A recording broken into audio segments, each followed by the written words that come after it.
Economia, mundo do trabalho, cultura e prestação de serviço. Jornal Brasil Atual. As notícias que os outros não dão. Olá, muito bom dia. Começa aqui mais uma edição do Jornal Brasil Atual, com a apresentação de Glauco Faria e Nama Nunes. E estes são os destaques desta segunda-feira, 11 de novembro de 2019. Evo Morales e seu presidente Álvaro Garcia Lineira renunciam à presidência da Bolívia. Em comunicado público, Morales classificou a renúncia como resultado do golpe de Estado e pede que a OEA reconheça essa posição.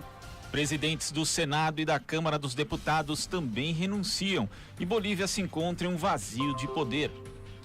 Autoridades políticas, partidos e organizações populares da América Latina manifestam solidariedade ao povo boliviano e reforçam a denúncia de golpe contra Evo. Após sua soltura, o ex-presidente Luiz Inácio Lula da Silva retornou à sede do Sindicato dos Metalúrgicos do ABC no último sábado. Em pronunciamento público durante o ato político com a presença de milhares de apoiadores, Lula afirmou que está com mais coragem de lutar do que quando foi levado preso. Em outra parte do discurso, Lula criticou Jair Bolsonaro ao dizer que ele foi eleito para governar para o povo brasileiro e não para os milicianos do Rio de Janeiro.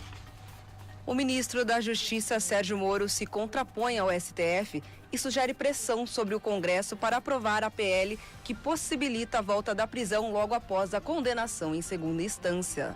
Cerca de 200 municípios nordestinos podem ser extintos com PEC econômica de Bolsonaro. Rodrigo Maia, presidente da Câmara dos Deputados, diz que planeja levar à votação em plenário o pacote anticrime nas próximas 2 semanas. Os gabaritos do Exame Nacional do Ensino Médio, Enem, serão divulgados na próxima quarta-feira.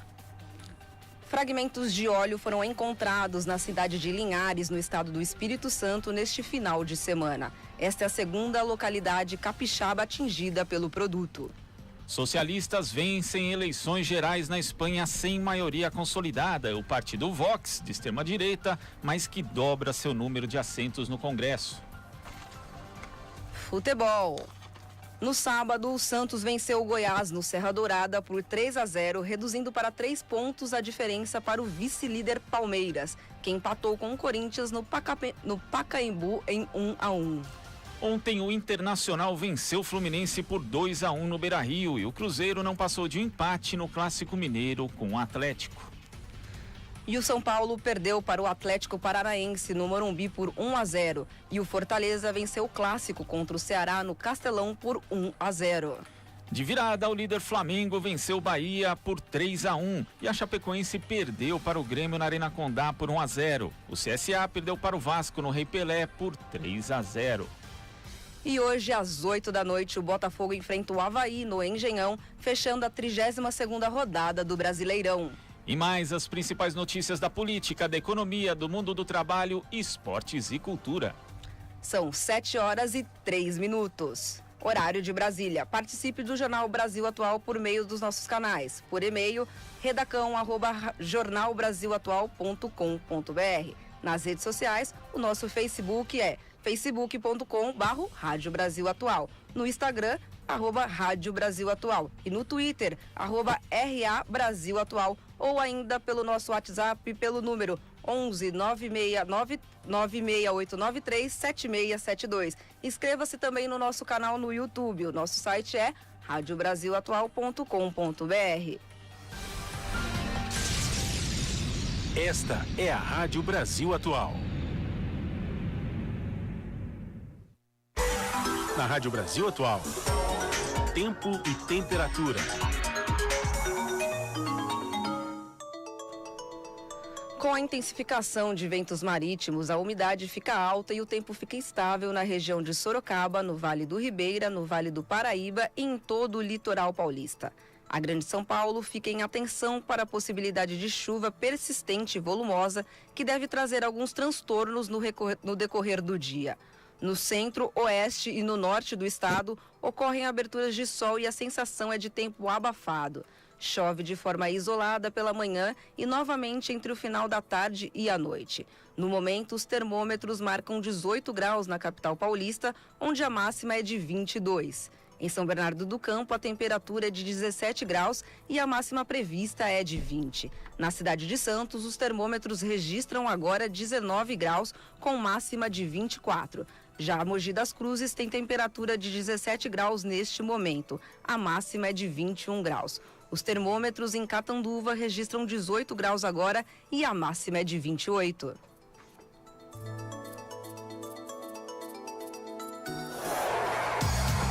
Na Rádio Brasil Atual, está na hora de dar o serviço. Agora são 7 horas e 5 minutos e a CT registra neste momento na capital paulista 35 quilômetros de vias com lentidão. A pior região é a Zona Oeste, que tem 18 quilômetros de congestionamentos. Na pista expressa da Marginal Pinheiros, no sentido Interlagos, o trânsito não flui bem no trecho que vai da Ponte Cidade Universitária até a Castelo Branco. Outro trecho complicado na Marginal Pinheiros, também no sentido Interlagos, fica entre a Ponte de Jaguaré até a Castelo. Já na pista local e na pista expressa da Marginal Tietê, no sentido Castelo Branco, o trânsito é ruim entre a rodovia Castelo Branco até a Bandeirantes. De acordo com as informações dos portais oficiais, tanto as linhas do metrô quanto as da CPTM funcionam normalmente no momento. Já no sistema Anchieta Imigrantes, a rodovia dos Imigrantes tem tráfego lento no sentido São Paulo entre os quilômetros 16 e 14, devido ao excesso de veículos. E a rodovia Anchieta também tem tráfego pesado no sentido São Paulo entre os quilômetros 13 e 10, devido ao excesso de veículos. Você sintoniza Rádio Brasil Atual. 102,7 Noroeste Paulista, 93,3 Litoral Paulista, 98,9 São Paulo.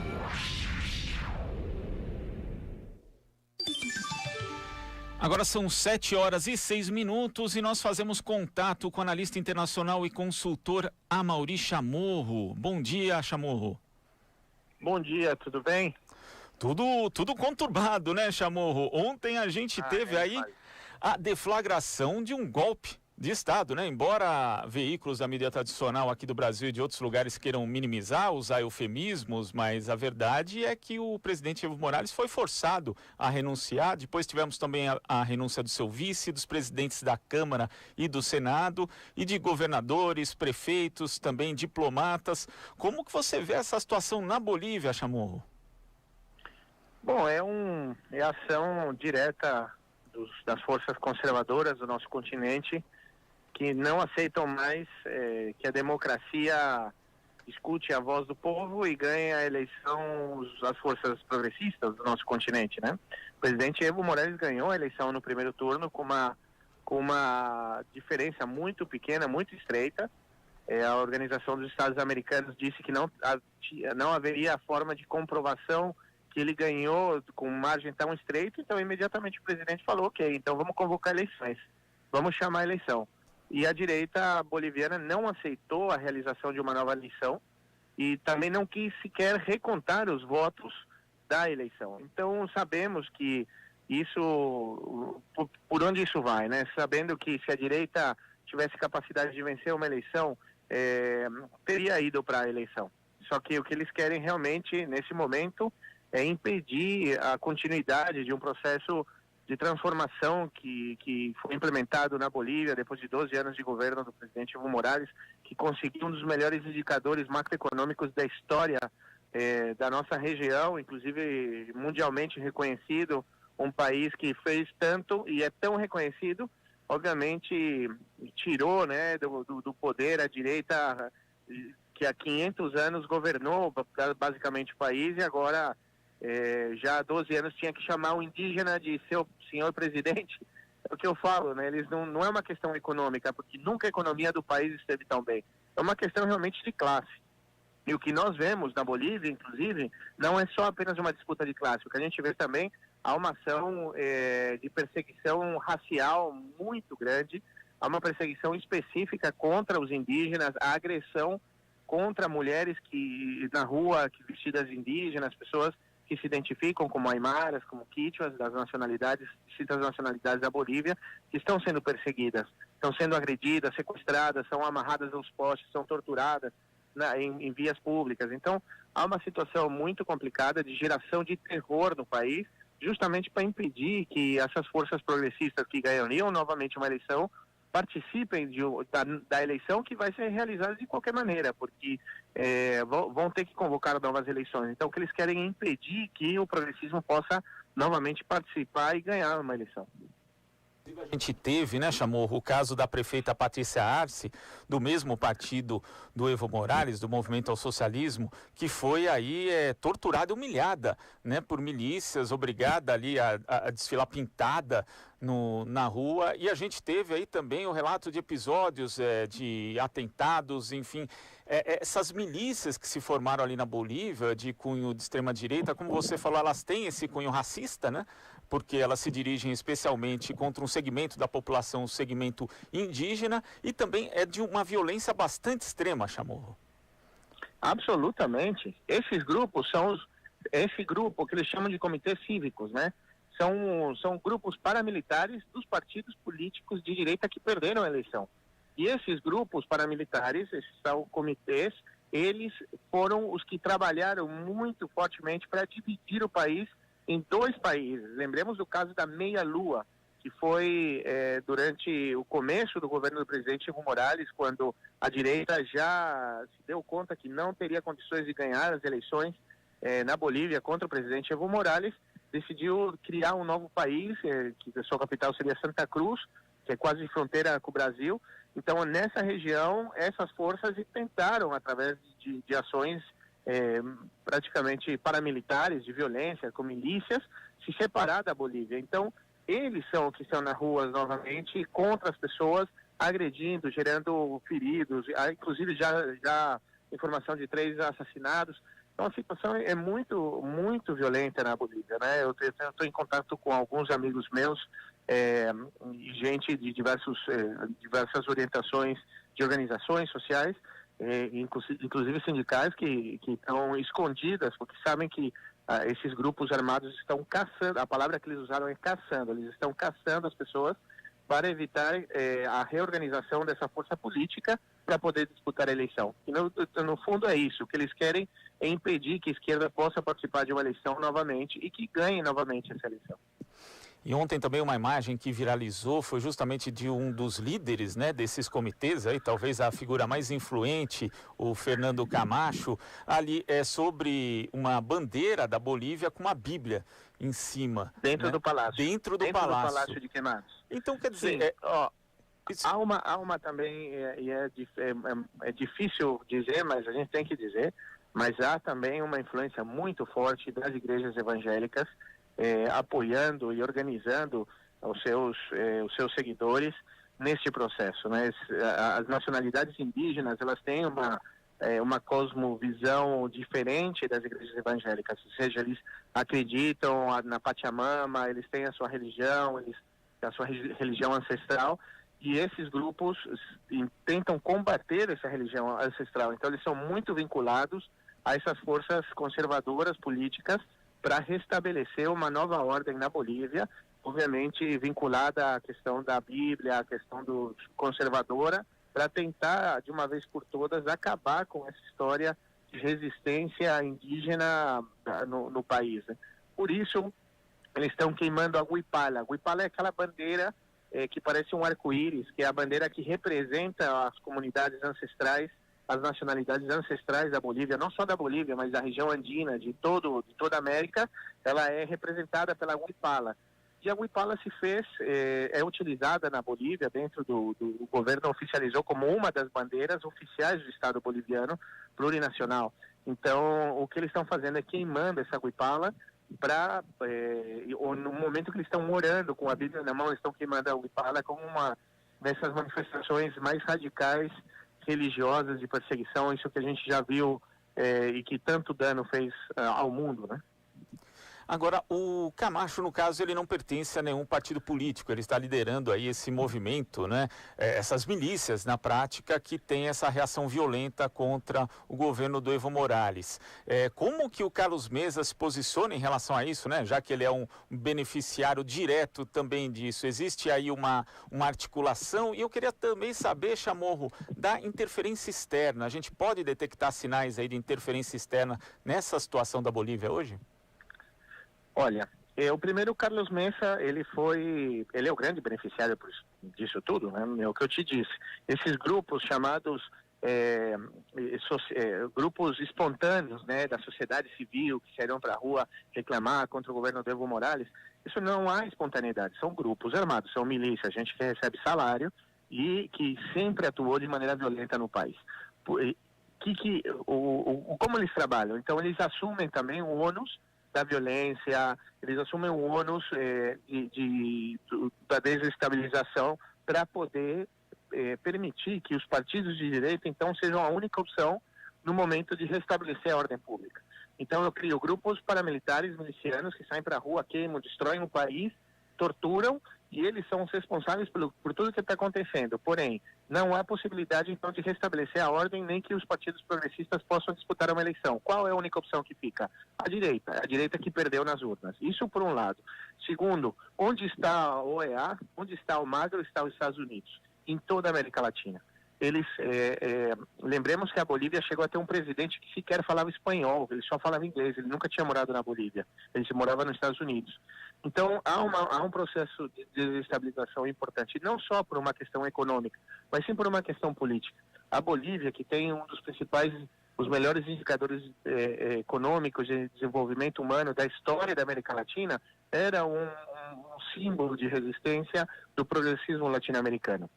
Ganhou a eleição Alberto Fernandes. O presidente Lula foi liberado. A Bolívia ganhou uma eleição novamente. O Chile, agora, nesse momento, acabou de anunciar, o presidente Pinheira, que vai convocar uma Assembleia Constituinte. O Equador também teve um levantamento indígena contra as políticas neoliberais. Então, era necessário, de alguma maneira, quebrar esse fortalecimento dos setores progressistas da esquerda no nosso continente. E nada melhor do que quebrar aquilo que mais representa a América Latina, um presidente indígena, um homem indígena, de origem indígena, com as suas características dessa plurinacionalidade que foi tão, obviamente, respeitada e admirada no mundo, para mostrar que eles não estão aqui para brincadeira. Então, eles estão dispostos a fazer o que for necessário para impedir que a esquerda continue no nosso continente. Mas olhemos um pouco mais para trás, né? Vamos lembrar do seguinte: golpe de Estado 2002, na Venezuela, 2010 no Equador, 2012 no Paraguai, derrubando o presidente Lugo, 2016 no Brasil, derrubando a presidenta Dilma, o presidente Zelaya em Honduras. Ou seja, agora a Bolívia não é uma teoria da conspiração, né? São ações reais, concretas. A gente vive ainda numa região absolutamente vulnerável a esses processos de desestabilização que são viabilizados por esses organismos multilaterais como a OEA, inclusive pela ONU, porque a Comissão de Direitos Humanos da ONU até agora não se pronunciou, sendo ela liderada pela Michelle Bachelet, que se diz de esquerda, um partido socialista de esquerda chileno, que na verdade é muito mais à direita do que qualquer outro partido de direita do Brasil.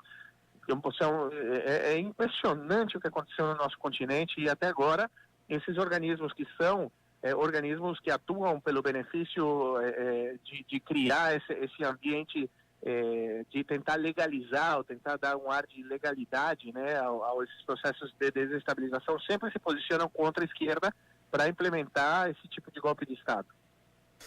Agora, Chamorro, a gente falando, né, dessa questão, desse contexto violento, ontem também teve uma cena que viralizou nas redes sociais, que é justamente o Eduardo Quirino vai mostrar o vídeo pra gente, para quem está acompanhando aqui no YouTube e também na TVT, que é a prisão da ex-presidenta do Tribunal Superior Eleitoral da Bolívia, Maria Eugênia Choque, e o ex-vice-presidente da Corte, Antônio Costa, já tinham renunciado e eles foram presos praticamente na frente das câmeras, sendo expostos ali. Eu até fiz uma referência quando eu vi aquilo, pensei, nós nem programa policial de quinta categoria aqui no Brasil, e a gente tem de monte, infelizmente, faria uma cena dessas, né, onde as pessoas ali são expostas de forma, assim, humilhante. Então, a gente tem aí, no caso, você falou da OEA, também do Comitê de Direitos Humanos da ONU, tem uma violação flagrante de direitos humanos, a gente tem uma violência institucional sendo transmitida pela TV, né? Algo assustador, e ainda não há manifestação dessas pessoas. E no caso, a gente tem também, Chamorro, você falou dos golpes recentes, né, que a América Latina teve, mas esse é o golpe bruto, porque a gente tem os militares voltando, ou seja, é uma face mais escancarada, né, dessa violência. Sim, e a extensão disso é o que está acontecendo no Chile. Você tem 30 assassinados no Chile pelos militares. O único militar preso no Chile é um militar que decidiu não atirar nos manifestantes. E os militares que assassinaram, tem os vídeos, está em flagrância, dá para ver o rosto das pessoas que matam a população, não aconteceu nada. Então, é o que a gente vê, que, claro, para nós é difícil, porém 10 anos para a história, 20 anos para a história da América Latina não é nada, né?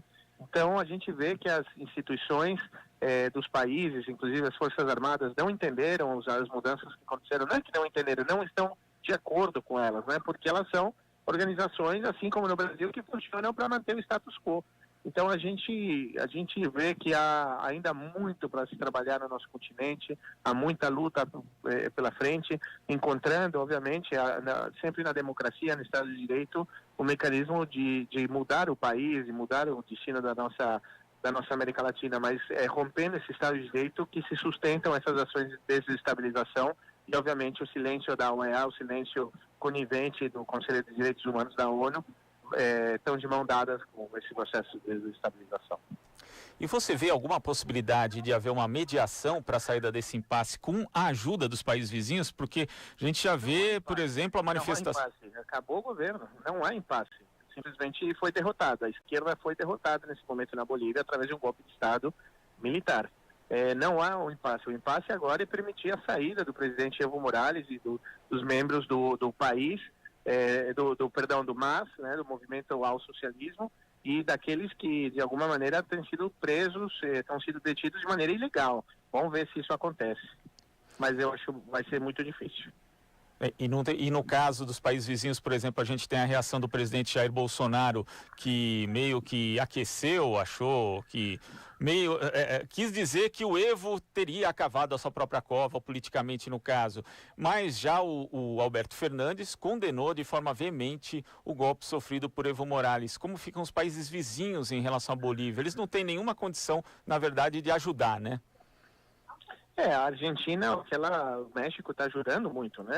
Apesar de não ser vizinho, não ter fronteira com a Bolívia, o México, nesse momento, na sua embaixada, tem 20 pessoas já asiladas, e o México se pronunciou, indicando que vai dar asilo ao Evo Morales e a quem quiser ir para lá pela perseguição. A mesma coisa aconteceria na Argentina, só que a Argentina ainda é governada pelo Macri.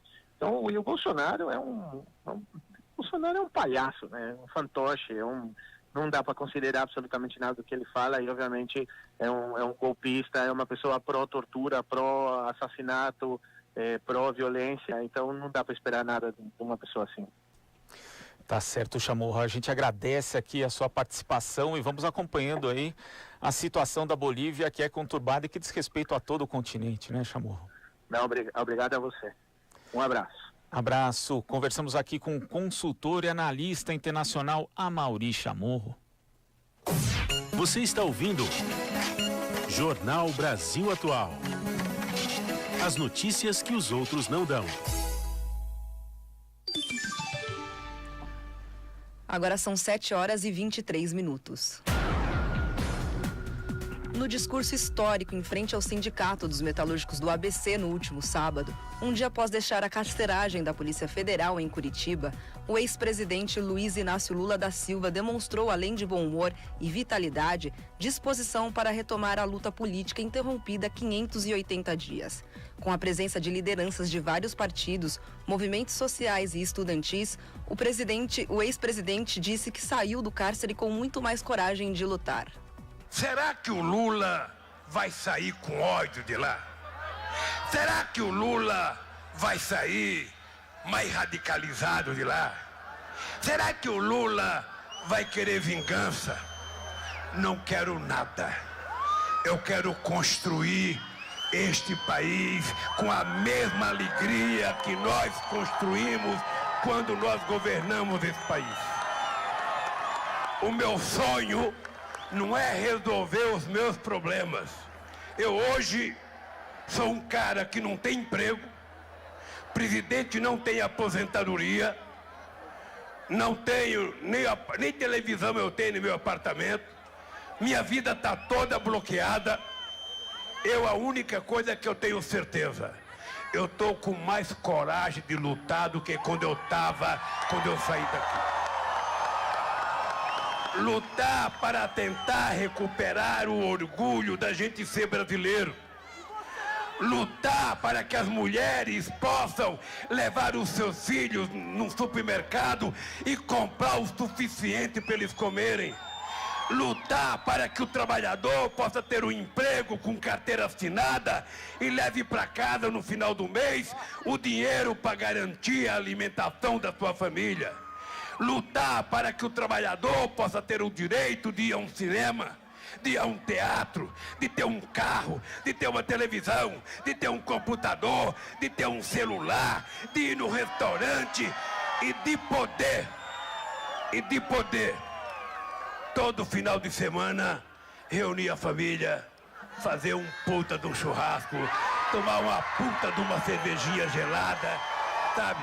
Que é, na verdade, o que deixa a gente feliz. Lula não poupou críticas a Jair Bolsonaro, cobrou uma perícia séria que esclareça o assassinato da vereadora Marielle Franco e explicações sobre o paradeiro de Fabrício Queiroz, ex-assessor de Flávio, filho de Jair Bolsonaro. Eu vejo todos os companheiros que estão aqui reclamar que está difícil levar o povo para a rua. Tem gente que fala que precisa derrubar o Bolsonaro, tem gente que fala em impeachment, tem gente que fala. Veja, esse cidadão foi eleito. Ele foi eleito. Democraticamente, nós aceitamos o resultado da eleição. Esse cara tem um mandato de 4 anos. Agora, ele foi eleito para governar para o povo brasileiro e não para governar para os milicianos do Rio de Janeiro.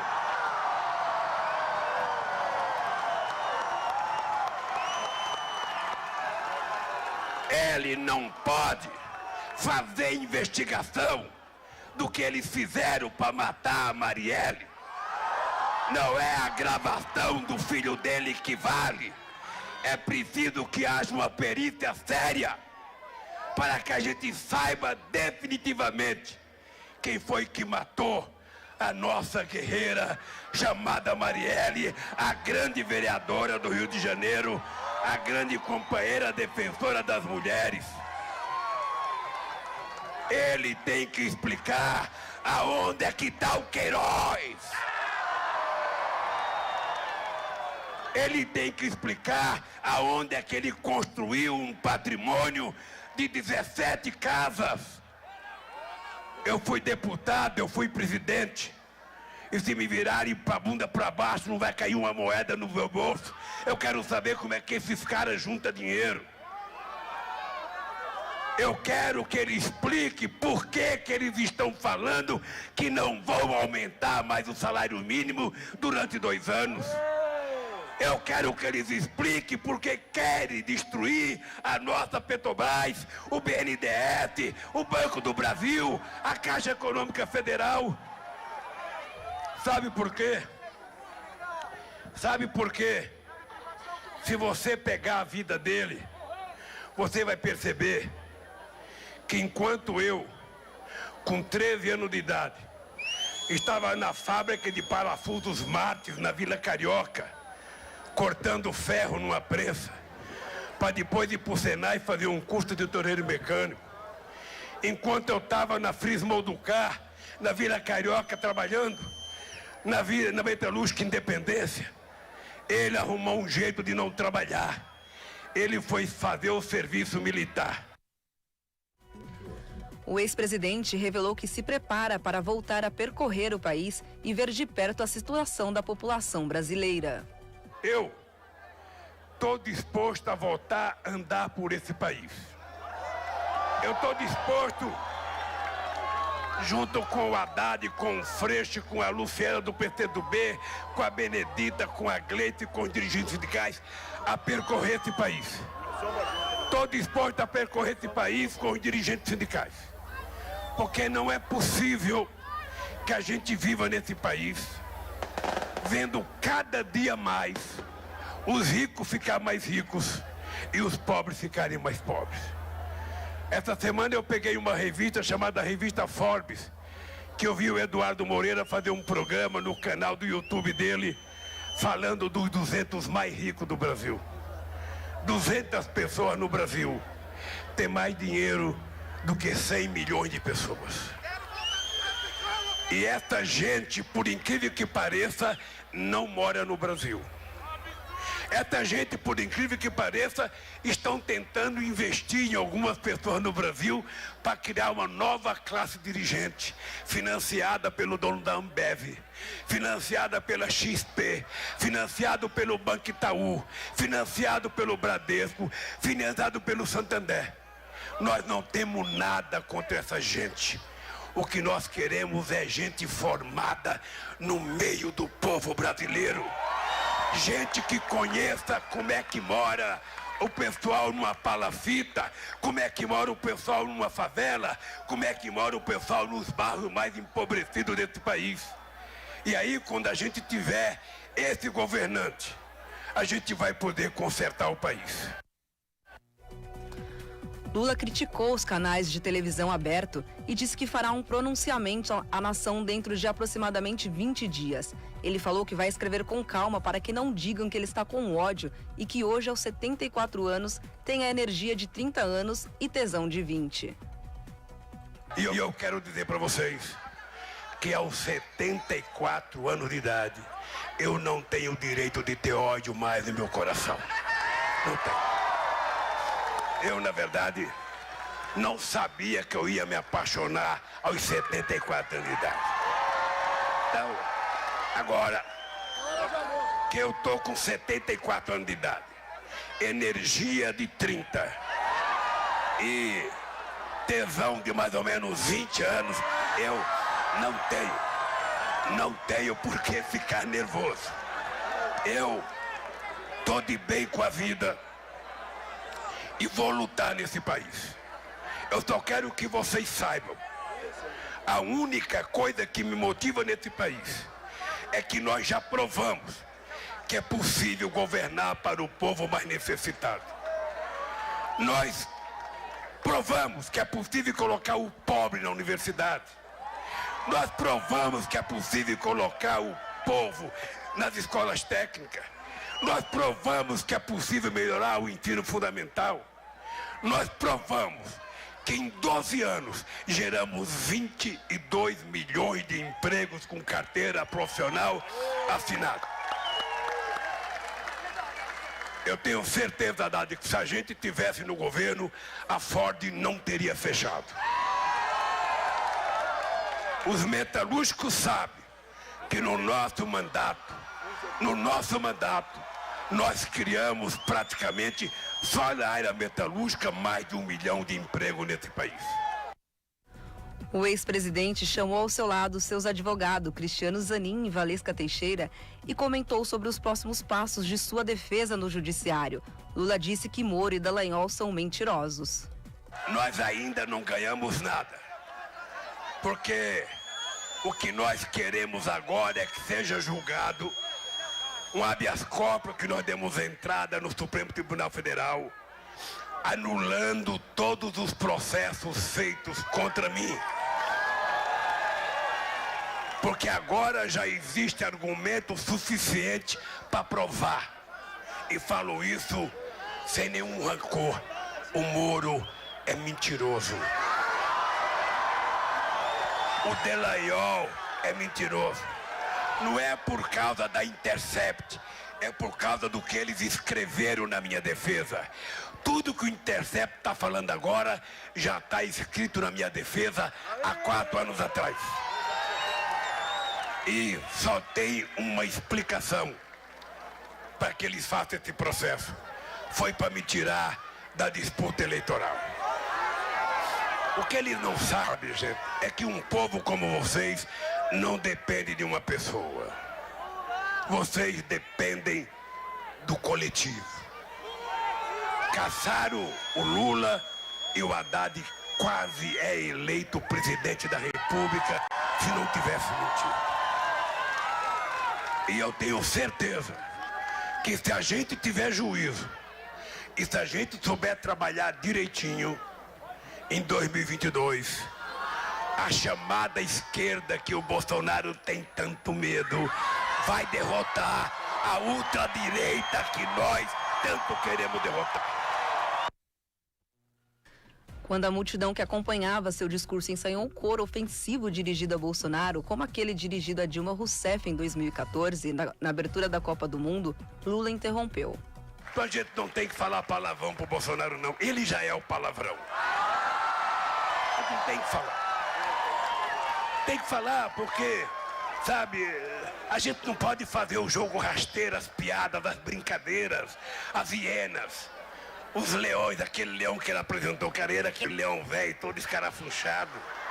Tem que ser um leão novo, assim como eu, ó. Tá certo. Tá certo que a juba tá um pouco derrubada. Mas olha, nós não temos que brigar com eles e ficar xingando eles, não. O que nós temos é que olhar e dizer alto e bom som: nós não vamos permitir que eles destruam o nosso país. É isso que nós temos que dizer. E a partir de alguns dias, eu quero que vocês saibam que Freixo, que Boulos, que Haddad, que Gleice, sabe, que o PCdoB, que o movimento sindical, que a CUT, que a força sindical, que a gente esteja na rua e, sobretudo, a juventude.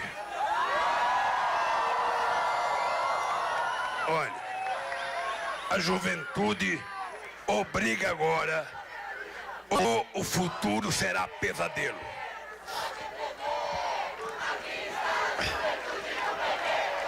Olha,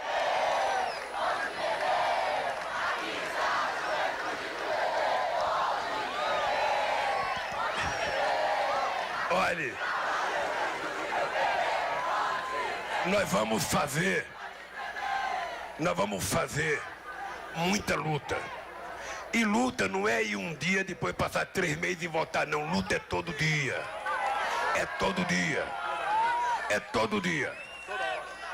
Então eu quero que vocês saibam o seguinte: esse jovem de tesão de 20, de energia de 30 e de experiência de 70 estará na rua junto com vocês, pra gente não deixar destruir o nosso país.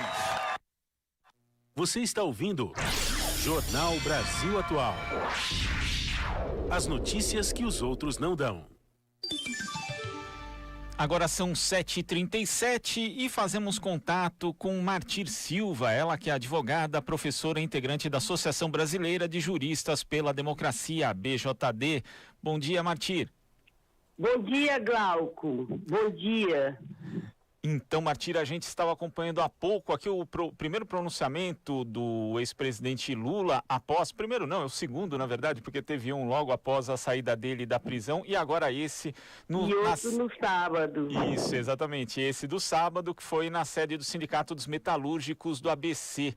E, Martir, a gente tem aí o Lula libertado por conta de uma decisão do Supremo Tribunal Federal que não dizia respeito especificamente ao caso dele, né, mas a questão da execução antecipada de pena após condenação em segunda instância, mas a partir desse momento o ex-presidente Lula tem aí uma caminhada jurídica, digamos, para, na verdade, chegar naquele que é o objetivo dele, garantir ali que ele seja inocentado. Então, queria que você falasse a respeito disso agora. A gente tem o HC, né, o habeas corpus, que versa sobre a suspeição do juiz Sérgio Moro, do então juiz Sérgio Moro. Queria que você falasse a respeito dessa caminhada jurídica que o ex-presidente Lula vai ter a partir de agora.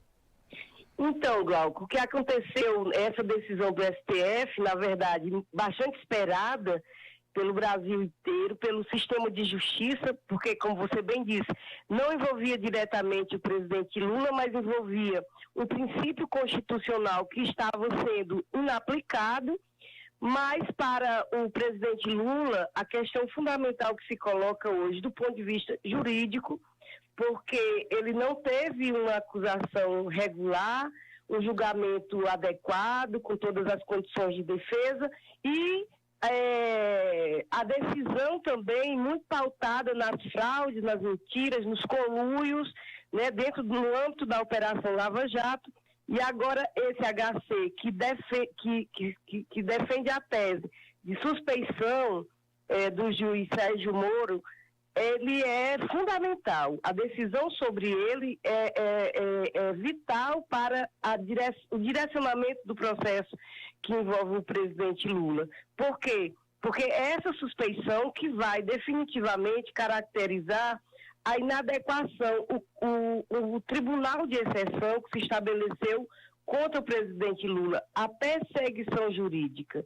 Na verdade, toda a condução, não o Intercept Brasil nos deu de forma pública elementos claros para a gente considerar, para a gente ter certeza dos acontecimentos de perseguição jurídica no âmbito da Lava Jato, mas a defesa do presidente Lula sempre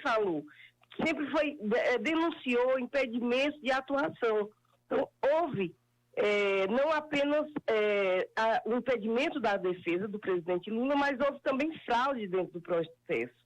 A gente sabe como o juiz Sérgio Moro, aliás, o ex-juiz, agora ministro, e essa mudança de condição, de saída do sistema judiciário, da condição de juiz, para ministro, ou seja, para ser um agente político do governo Bolsonaro, mostra claramente, mais ainda, a intencionalidade política do julgamento. Então, esse HC, ele é fundamental.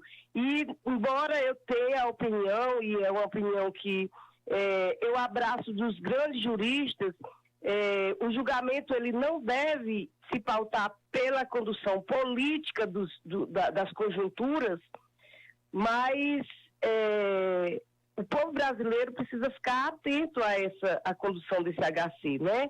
Porque não é o fato do presidente Lula ter sido liberado nessa sexta-feira, está em liberdade agora, e ter sido isso um ato de justiça, do ponto de vista da aplicação do direito, que vai garantir a condução correta, adequada do processo, não o julgamento do HC, porque nós estamos dentro de um processo de anormalidade jurídica.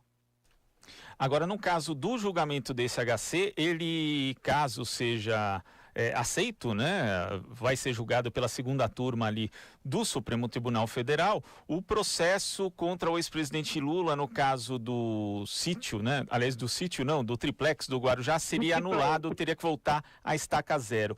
Mas também poderia arguir-se suspeição do juiz Sérgio Moro, sendo que ele, apesar de não ter dado a sentença, por exemplo, no caso do sítio de Atibaia, foi ele quem aceitou a denúncia e também foi ele quem conduziu boa parte do processo?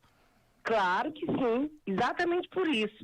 Por ele ter presidido o processo durante um longo tempo. Até porque também a juíza que o substitui tem claramente atitudes de suspeição. Então, os dois processos, um porque foi até o final, houve até a condenação, né, a tramitação até a condenação, e o outro porque tramitou em grande parte sob a presidência do juiz Sérgio Moro. Então, aí o que nós colocamos em questão é o Instituto da Suspeição. Então, todas as fases em que ele atuou como juiz devem ser anuladas, ou seja, o do Atibaia até o momento em que ele participou do processo como juiz, e o do triplex, todo o processo.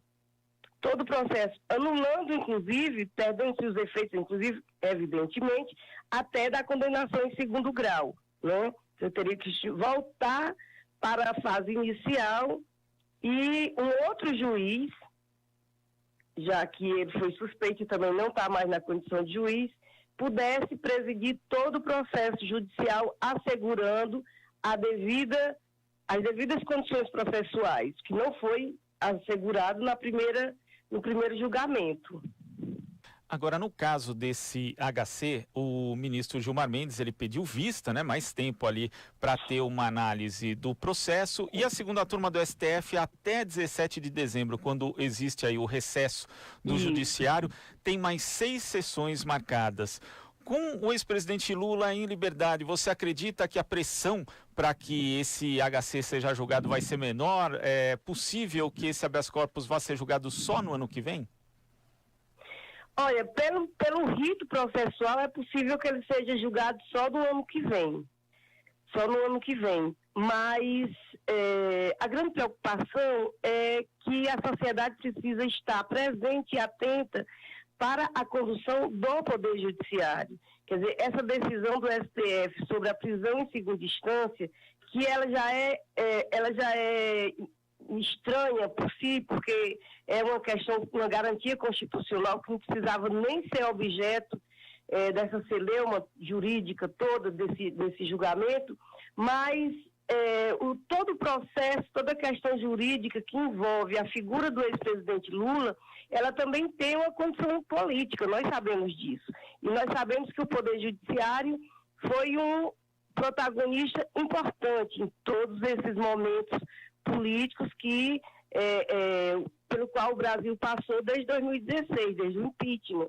Então, é importante que a sociedade esteja atenta, esteja bem informada do rito processual, das condições jurídicas que envolvem o julgamento desse HC, para que ele também não caia apenas na pauta política de interesse, vamos dizer aí, dos conservadores que estão no governo federal hoje. Matir, bom dia. Quem fala é Naama, tudo bem? Tudo bem, bom dia. Bom dia. Matir, é só a título de esclarecimento mesmo, se a gente puder esclarecer para os nossos ouvintes aqui da Rádio Brasil Atual, logo após ali o alvará de soltura do ex-presidente Lula na sexta-feira, no final da tarde da sexta-feira, rapidamente começou a circular nas redes sociais, na internet, a informação de que a decisão do STF de prisão após segunda instância libertaria diversos presos condenados, presos em flagrante. Então, acho que esse momento aqui daria para a gente explicar que não é isso que se refere, né? A decisão do STF não é pautada nisso, em soltar presos que já foram condenados, que já tiveram ali um flagrante e uma decisão do processo, né? Na verdade, a prisão em segunda instância, ou após a segunda instância, é uma violação de uma garantia constitucional pautada no princípio da presunção da inocência. Então, é o seguinte, esse argumento de que haveria a libertação de uma quantidade significativa de presos, a gente precisa discutir, inclusive, essa questão da quantidade, quantos presos estão presos depois do julgamento de segunda instância, que não transitou a última instância possível de recurso, quantos? Então, independente da quantidade, a gente precisa pensar no conceito da liberdade, no conceito que pautou esse princípio da presunção de inocência, né? Porque nós temos hoje em dia uma pauta muito criminalista, muito penal. Nós temos um Estado penal, nós precisamos refletir sobre ele. A prisão do presidente Lula, ela decorreu de um processo jurídico pautado na fraude, na suspeição, no conluio, numa série de elementos que anulam o processo, mas na perseguição jurídica, mas ele é emblemático de todo o sistema jurídico hoje em torno do Estado penal. Na verdade, em tese, se fala em 5 mil presos, que seria libertados decorrentes dessa decisão do STF, do reconhecimento da presunção de inocência. Do ponto de vista da população carcerária no Brasil, isso é um nada. E é evidente que tem aquelas prisões também que não é o caso de ser alcançada por essa decisão do STF, que pode ser prisão preventiva, prisão provisória, que é uma outra natureza, é um outro instituto penal que não vai ser alcançado em função da presunção de inocência. A presunção de inocência, ela alcança aquelas pessoas que foram julgadas em primeira e em segunda instância e ainda têm possibilidade de recurso. Então, só se exaure a presunção de inocência do acusado quando se exaure a possibilidade última de recurso judicial. Martir? Oi? Oi, você está na linha? Não, porque deu uma cortada aqui.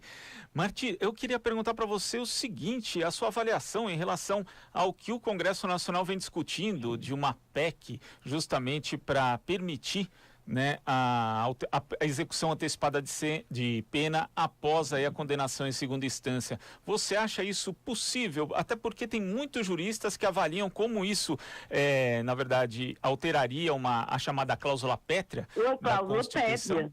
Então, não seria possível só com uma nova Constituição. Você concorda também com essa avaliação? Na minha opinião, e dos grandes juristas que se pautam pelo reconhecimento, pelo respeito do Estado Democrático de Direito e do reconhecimento pétreo dessas garantias constitucionais, não seria possível uma PEC que alterasse a presunção de inocência, até porque essa daí tem um interesse absolutamente casuístico. Vejamos bem, por que é que essa PEC veria à baila nesse momento? Exatamente para a tentativa de prejudicar a liberdade, a liberação do ex-presidente Lula.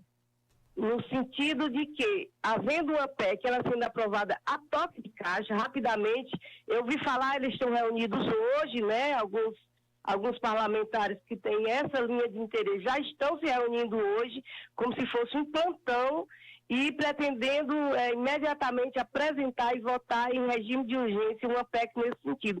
Ou seja, veja bem, um projeto de emenda constitucional que altera uma garantia individual que tem a natureza pétrea, ser tocada com essa rapidez, ela tem a mesma conotação do golpe com participação do judiciário e, dessa vez, com a atuação direta e intencional do legislativo, que atacou e que vem demolindo o nosso Estado Democrático de Direito. Então, eu digo que não é possível, em tese, né, do ponto de vista da teoria do direito, é impossível. Agora, do ponto de vista da ação política, nós precisamos ficar espertos, porque o Congresso ele se move por interesses em alguma parte, ou em algum dos seus setores, por interesses escusos.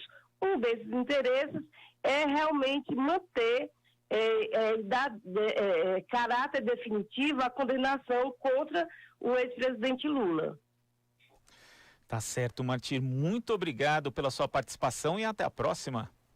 Eu é que agradeço a participação. A Associação Brasileira de Juízes pela Democracia tem andado bastante atenta e cuidadosa com a defesa do processo do presidente Lula, porque ele é emblemático, um exemplo emblemático de perseguição jurídica, mas estamos atentos e atuantes em defesa do Estado Democrático de Direito.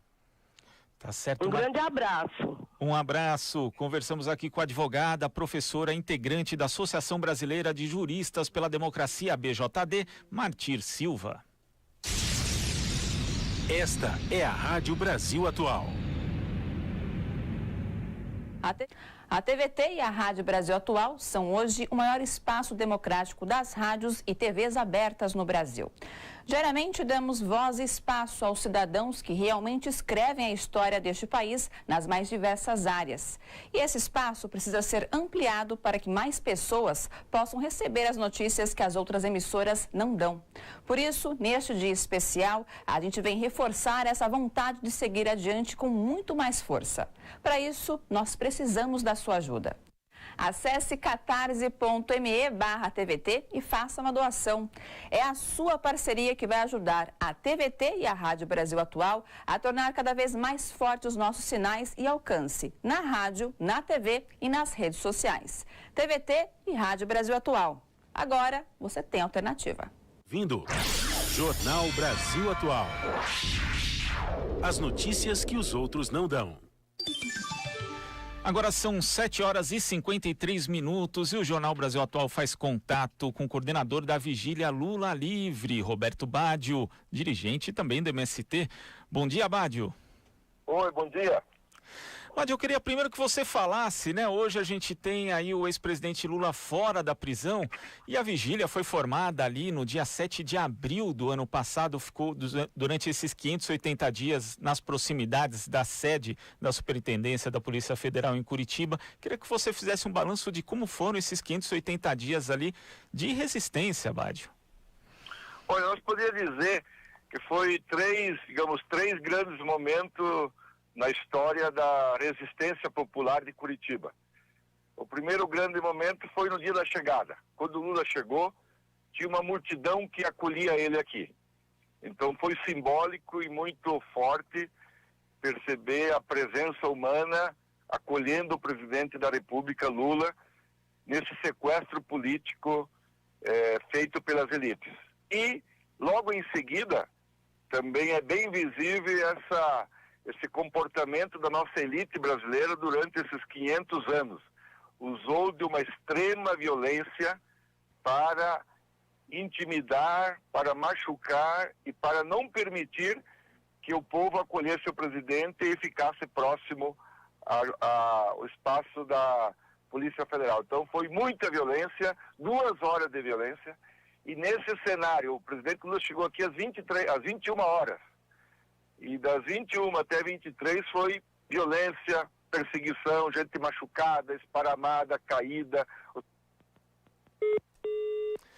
A gente estava falando aqui com o Roberto Badio, que é integrante do Movimento dos Trabalhadores Rurais Sem Terra, o MST, e coordenador da Vigília Lula Livre. Ele que estava falando exatamente dessa questão, né, Naama, de como foi a resistência ali, 580 dias acampados nas proximidades ali da Superintendência da Polícia Federal.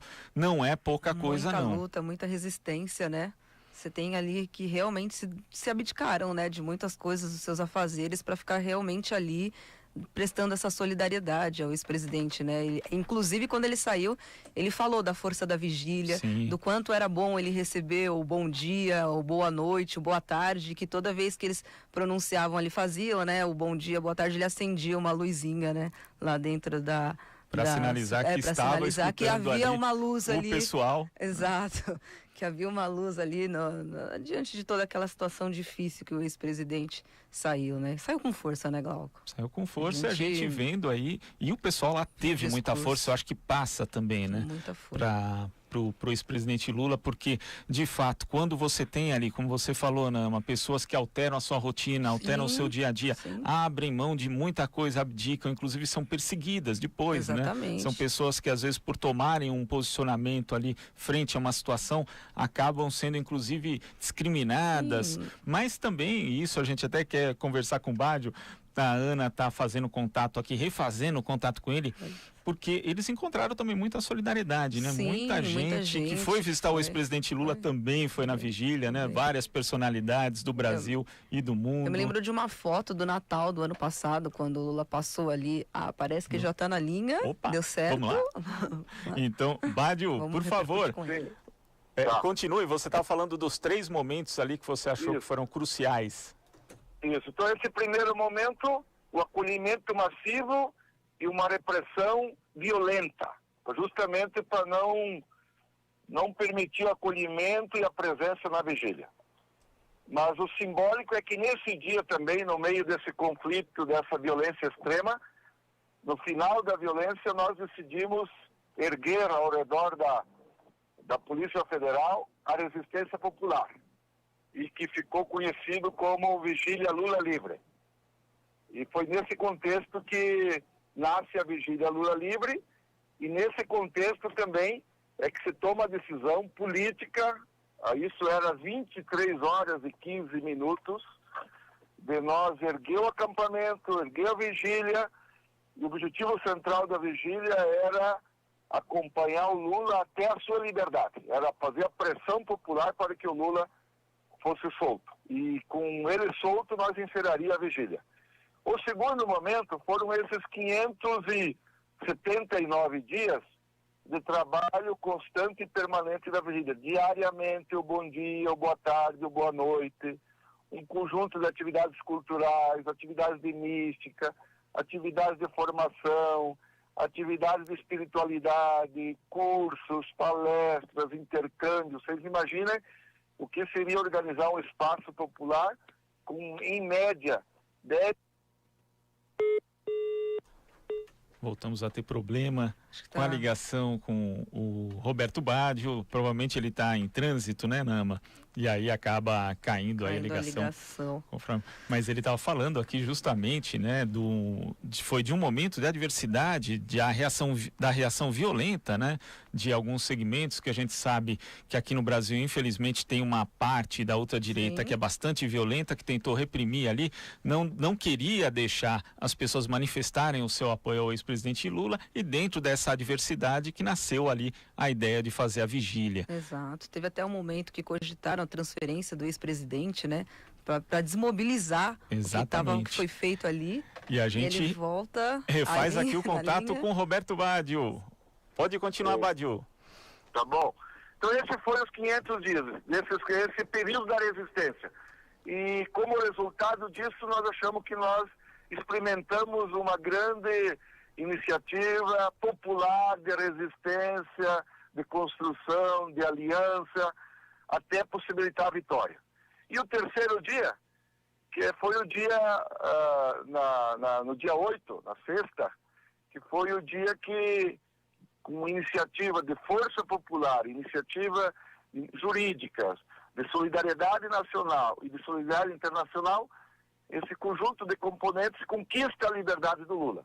Então, vê-lo saindo da Polícia Federal, pelo portão da frente, como ele sempre disse que sairia, caminhando e sendo acolhido por outra grande multidão, nós achamos que revela, e seria o encerramento dessa batalha, que foi uma batalha vitoriosa, né, progressista, na certeza de que ele é inocente, e mais uma vez ela revela que é possível vencer quando a gente se organiza e se propõe a lutar. Então foi esse um pouco o sentimento coletivo, digamos, dessa longa trajetória de construção de uma resistência popular ao redor da Polícia Federal, num bairro de Curitiba, né, que tem uma visão que é conservadora e tudo mais, mas também tem iniciativa e capacidade de luta, se organizar e lutar por o que é justo.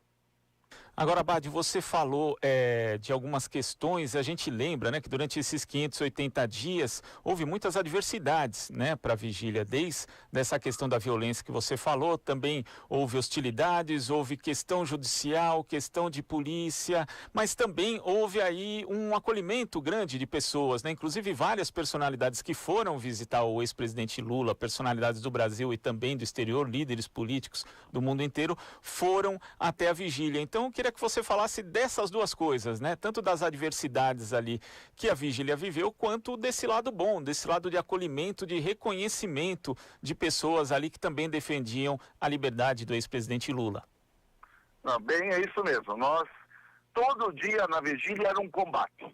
E por isso que todo dia precisava ter muito equilíbrio, muita condução coletiva, muita paciência, muita tática em função que a elite branca do aparelho do Estado e da burguesia e dos meios de comunicação não engoliram nós erguer uma resistência popular ao lado da Polícia Federal em solidariedade para alimentar, para estimular o Lula a se manter vivo no combate diário na cela que ele estava lá. Então esse foi uma batalha vencida e todo dia tinha combate. E de certa forma nós vencendo, mantendo equilíbrio, unidade e a compreensão política que o central era conseguir a liberdade do presidente. Paralelo a isso, dois grandes componentes que sustentou a vigília. A solidariedade do povo brasileiro, a solidariedade do povo curitibano, do povo da região metropolitana, do Brasil inteiro, na forma material de trazer comida, trazer remédio, fazer as pequenas doações financeiras. Foi fundamental do ponto de vista da gente resistir a essa jornada prolongada. Então a vigília se manteve pela solidariedade generosa do nosso povo brasileiro. Paralelo a isso, se completou que o dia inteiro na vigília era um grande dia político. Então, em função que todo mundo vinha para cá, então de personalidade, de autoridades, de artistas, de Prêmio Nobel da Paz, de dirigentes políticos, de grandes autoridades religiosas, de certa forma, atividades culturais, fez um coroamento diário da resistência. Foi esse coroamento, essa solidariedade, essa presença humana de gente que, reconhecendo no Lula um grande ser humano que estava injustiçado, que estava sequestrado politicamente, vinha a Curitiba e demonstrava publicamente isso. Então isso aqui foi criando uma musculatura que deu um caldo político popular de a gente manter acesa esses 580 dias de resistência e de luta popular. Badio, agora com o ex-presidente Lula livre, qual vai ser o futuro da vigília? Porque eu imagino que as pessoas ali tiveram uma convivência muito rica, inclusive do ponto de vista político, como você ressaltou, você tem aí um fortalecimento de relações, de laços, de solidariedade entre essas pessoas. Como é que vai ser essa mobilização a partir de agora?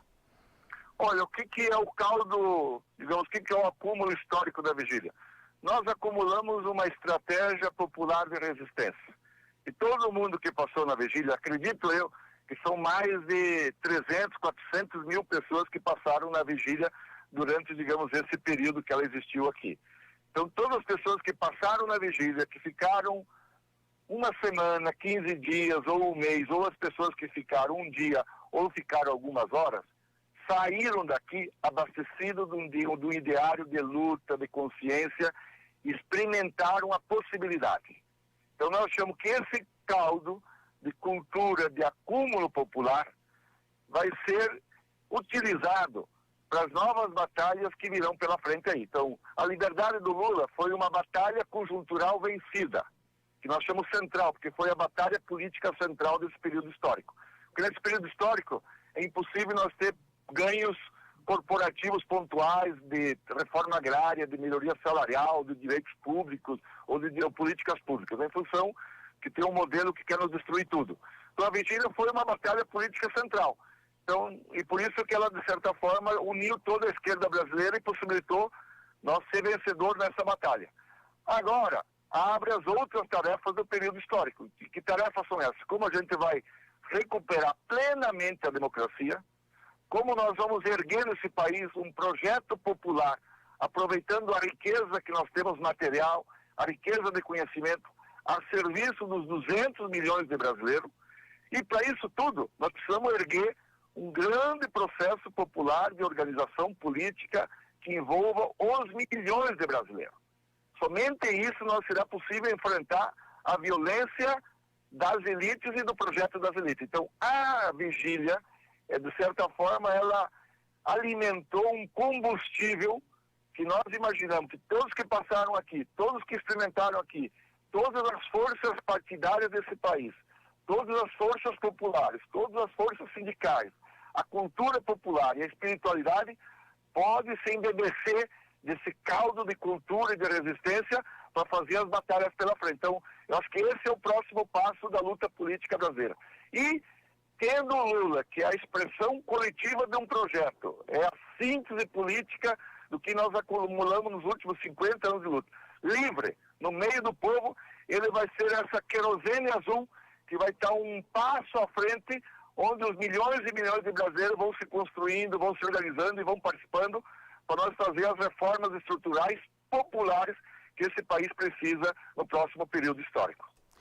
Agora, Badio, para a gente concluir, eu queria que você descrevesse como é que foi o sentimento das pessoas ali na vigília, desde da conclusão do julgamento do STF em relação à questão da execução antecipada de pena após condenação em segunda instância, até o momento que o ex-presidente Lula foi de fato libertado. Como é que foi essa expectativa das pessoas? Como é que foi o sentimento geral de quem ficou ali durante 580 dias ou que ficou uma parte do tempo, mas sempre colaborando ali com a vigília Lula livre?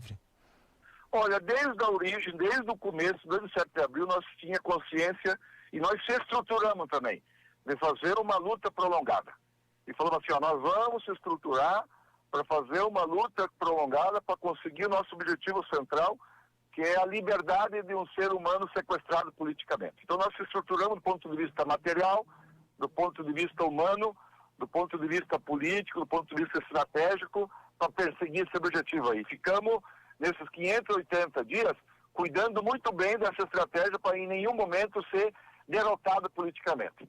E com isso, com essa cautela, com essa visão estratégica, fomos tomando medidas diárias que alimentassem essa perspectiva. E no dia 7 de novembro, nós ficamos acompanhando todo o julgamento do Supremo E após o último voto do ministro Toffoli, ficou visível que ele votou pela Constituição brasileira.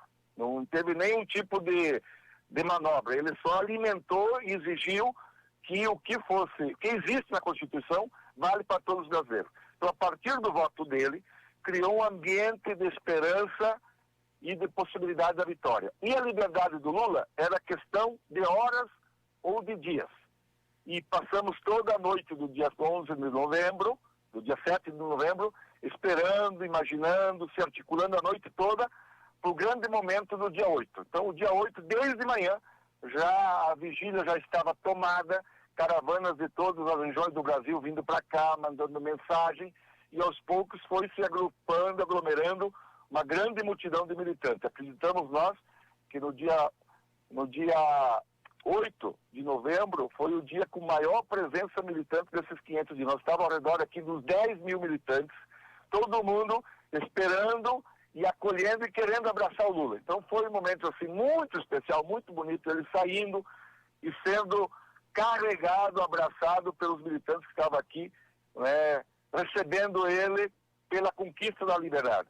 E o mais importante desses momentos de convívio com ele, que nós tivemos também, nós percebemos duas coisas que são, eu acho, centrais aí. Primeiro, o seu vigor físico. De fato, ele tem uma vitalidade física, está preparado, muito dinâmico, né? E está com saúde física espetacular. E mais do que isso, ele acumulou uma sabedoria humana de trato com as pessoas, de sensibilidade, que é uma forma de um imã que aproxima a gente ao redor dele. E essa é um pouco a sua vitalidade, é o que alimenta ele nas batalhas diárias aí. E nós percebemos isso durante a vigília, de que ele sempre comentava, eu me alimento da vigília, a gente sempre fala, a vigília alimentou a resistência. Então, o Lula é um pouco essa síntese do povo brasileiro, essa síntese que está materializada na cooperação, ou seja, ele alimenta o povo e o povo se alimenta dele, e ele, em função dele, carregar e ser portador de um projeto coletivo dos milhões que vivem do trabalho, será essa a força capaz de organizar uma força popular suficiente para nós fazer as transformações estruturais que esse país precisa. Então, eu acho que é esse combustível que está aí e cabe agora a nós utilizar esse combustível nas batalhas que virão pela frente, que vai exigir muita persistência, muito combate, muita organização popular, formar milhares e milhares de militantes, oxigenar a política com participação massiva das massas. Esse combustível reconstruirá o Brasil popular que nós precisamos. Tá certo, Badio. Muito obrigado pela sua participação e até a próxima. Beleza, seguimos avante. Abraços. Abraço. Conversamos aqui com Roberto Badio, coordenador da Vigília Lula Livre, integrante da direção do MST. Você sintoniza Rádio Brasil Atual. 102,7 Noroeste Paulista, 93,3 Litoral Paulista, 98,9 São Paulo. A Rádio Brasil Atual é 1000 graus. A Rádio Brasil Atual é 1000 graus. As notícias que as outras não dão, e as músicas que as outras não tocam. A Rádio Brasil Atual é 1000 graus. Participe da programação, não deixe pra depois. 968937672. Alô, Tá aí o som sensacional da Láfia. Nama Nunes. E aí, temos mensagens no nosso WhatsApp, chegando aí no 11 968937672. Hoje aqui a gente começou com tudo, jornal, né? Nem deu tempo para dar bom dia direito para os ouvintes, para os telespectadores aí, nem para o Michel Lopes, para Ana Rosa Carrara, para o Eduardo Quirino, que estão aqui fazendo jornal com a gente. Bom dia, então, né? Um pouquinho atrasado para eles, então. Bom dia. Bom dia para todo mundo. Aí, cadê o bom dia de Eduardo Quirino, que sempre participa aí pelo nosso rádio, é o rádio da rádio. Vamos lá, Du. Bom dia. Bom dia. É um bom dia animado, Parece que ele né? tá super Segundou. longe da gente com esse bom dia, não Pois parece? ele tá a 2 metros da gente aqui, mas separados Parece que ele tá muito longe por da uma gente. parede, né? Exatamente. E os nossos ouvintes estão aqui, Glauco, também dando um Opa. bom dia pra gente, bom dia pra equipe. A Fátima de São Bernardo do Campo disse bom dia, logo cedinho já estava na escuta aqui com a gente. Falou, vamos à resistência, Lula livre, Lula inocente. Falou que estava em São Bernardo do Campo no sábado, acompanhou o discurso dele, foi muito emocionante. Mas também agora está dando aqui todo o apoio aos bolivianos e bolivianas, né? Pois é. Esse é um sentimento por aqui, viu, Glauco? Tenho observado. O pessoal ficou ali feliz com a liberdade do ex-presidente na sexta, mas no domingo já veio essa notícia, né? E a Kátia do Tatuapé também está aqui, bom dia, me dei o direito de respirar e me sentir muito leve desde a libertação do ex-presidente Lula. A situação na Bolívia me fez voltar à realidade e já estou preocupada com o, abre aspas, silêncio, fecha aspas, do governo. Pois é, houve até uma manifestação, né, do presidente Jair Bolsonaro, mas é aquilo, como ressaltou o consultor e analista internacional Amaury Chamorro, infelizmente a gente não tem um presidente que é comprometido com a democracia, nem aqui no Brasil, muito menos nos países vizinhos. Choca, né? E daí o Abel Júnior de Arapiraca, Alagoas, ele falou que ele tá muito chocado com o golpe da direita em mais um país latino-americano. E a Yara também de Ituiutaba, é isso? Minas Gerais? Eita, meu Deus do céu, quanto Ituiutaba. Peguei de surpresa aqui. Ela dá um bom dia, ela falou que ela tá lá no Triângulo Mineiro, parabéns pelo conteúdo sério, mas com a ótima energia de toda a equipe aqui. Muito obrigado, viu, Yara? Valeu. E a Bernadette da Lapa falou que também, após a alegria de sábado, veio a bomba do golpe na Bolívia. Ela tá muito preocupada, tá falando aqui com a gente. Todo mundo está muito preocupado com essa situação. Esse é o sentimento da segunda-feira, né? É isso, né? As pessoas, eu vi muita gente descrevendo exatamente essa situação, viu, Nama? Ficaram felizes num dia, mas aí no domingo já, a pessoa fala, pô, mas não tem um dia de paz, não é possível. Deu nem tempo de respirar e já veio, né? Mas essa notícia aí triste. É um negócio muito sério. E a gente fala aqui também, Eliana, no canal do YouTube aqui da Rádio Brasil Atual, tá perguntando cadê a Marilu? A Marilu tá essa semana aí de folga, né? E estamos aqui com a Naama, né, Naama? E logo ela tá de volta. Sim, sim. E a gente aproveita, se você não deu ainda seu joinha lá no Jornal Brasil Atual, nos canais do YouTube, da TVT, da Rádio Brasil Atual, deixe o seu joinha. Se você não se inscrever nos nossos canais, inscreva-se. Participa aqui com a gente, né? Isso. Ao longo da nossa programação e da semana também. Temos mais mensagens, Temos mais Nama? uma mensagem aqui, a Rebeca do Taboão da Serra, ela dá um bom dia pra gente, falou que ela tá começando a semana dela numa ótima companhia, que é com a gente aqui na Rádio Brasil Atual. Muito obrigada, viu? E o Mané Marques de Ribeirão Pires, também sou de Ribeirão Pires, hein, Mané Marques? Ele tá dando um bom dia pra gente, bom dia Glauco, Naama, Michel, excelente cobertura do golpe da extrema-direita na Bolívia e da solidariedade dele também à nação hermana. Tem um comentário aqui, deixa eu descer aqui, o Alex Paixão do Sertãozinho, ele falou que foi muito interessante ontem ele assistiu o Fantástico e ver que a Globo não deu uma linha da soltura do Lula. E aí ele fala, ou seja, a campanha anti-PT e anti-esquerda já está com toda a força. Deixa eles, Alex. Fica aqui com a gente que a gente prepara um jornalismo sério, com muita garra e com muito carinho para os nossos ouvintes. É isso aí, Nama. Né? E a gente dá um alô também para Carla Costa, que falando aqui no YouTube da Rádio Brasil Atual, dizendo que andei sumida, mas estou de volta. Ilhéus continua linda e resistindo à tristeza pelo desastre do óleo causado pelos homens. Tá aí a mensagem da Carla, lembrando aí essa tragédia ambiental muito que triste. A gente ainda tá nesse impasse, né, Nama? Você estava semana passada lá no Recife, participou da conferência, esse tema ali foi discutido, né? A gente até mostrou reportagem sua aqui. Exatamente. É impressionante a mobilização deles, né? Com a ausência de respostas, do trabalho do governo federal mesmo.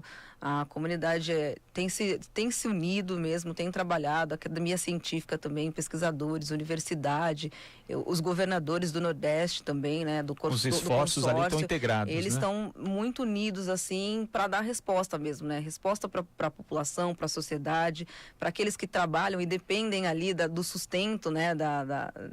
ali do que vem com a pesca, né, principalmente. E eles estão bem unidos nisso. Não tem governo federal que nos ajude, parece também não está interessado em nos ajudar a solucionar aqui, a dar a resposta que a gente precisa.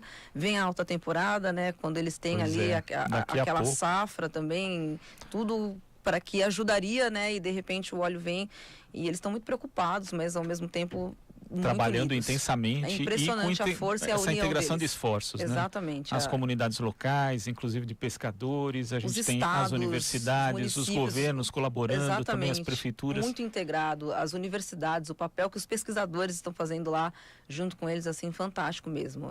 Eles estão indo mesmo por eles, né? Sem governo federal, sem respostas, e na união mesmo. E até agora sem a gente saber ao certo a origem disso, né? Porque pairam dúvidas ali sobre a questão da versão do navio. Tem vários especialistas que dizem que um navio petroleiro não poderia ter essa quantidade de óleo que continua chegando às costas do Brasil. Agora aqui para a região do Sudeste, né? Pois a gente tem aí agora já fragmentos encontrados nas praias do Espírito Santo. Então, quer dizer, está descendo, é preocupante, né? A situação continua muito preocupante. Mas daqui a pouco a gente volta, então, Namá. Exatamente. Você está ouvindo Jornal Brasil Atual. As notícias que os outros não dão.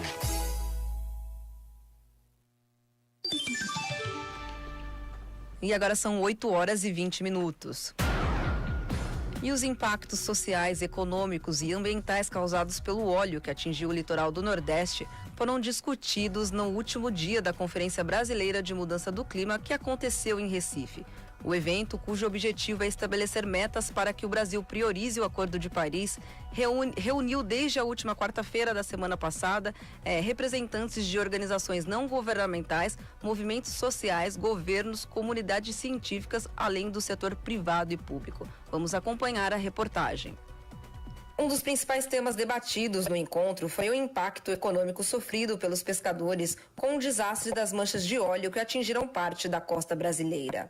A pesquisadora da Fundação Joaquim Nabuco, Beatriz Mesquita, disse que hoje o mercado de pescado está paralisado no Nordeste porque os pescadores estão sofrendo em suas comunidades. Segundo ela, a população precisa de uma resposta e de informações confiáveis em relação ao ocorrido. E isso só a ciência pode dar. Um ponto importante, né, a começar a discutir essa questão dos pescadores e pescadoras é que essas comunidades elas já vinham sofrendo impactos ambientais há muito tempo.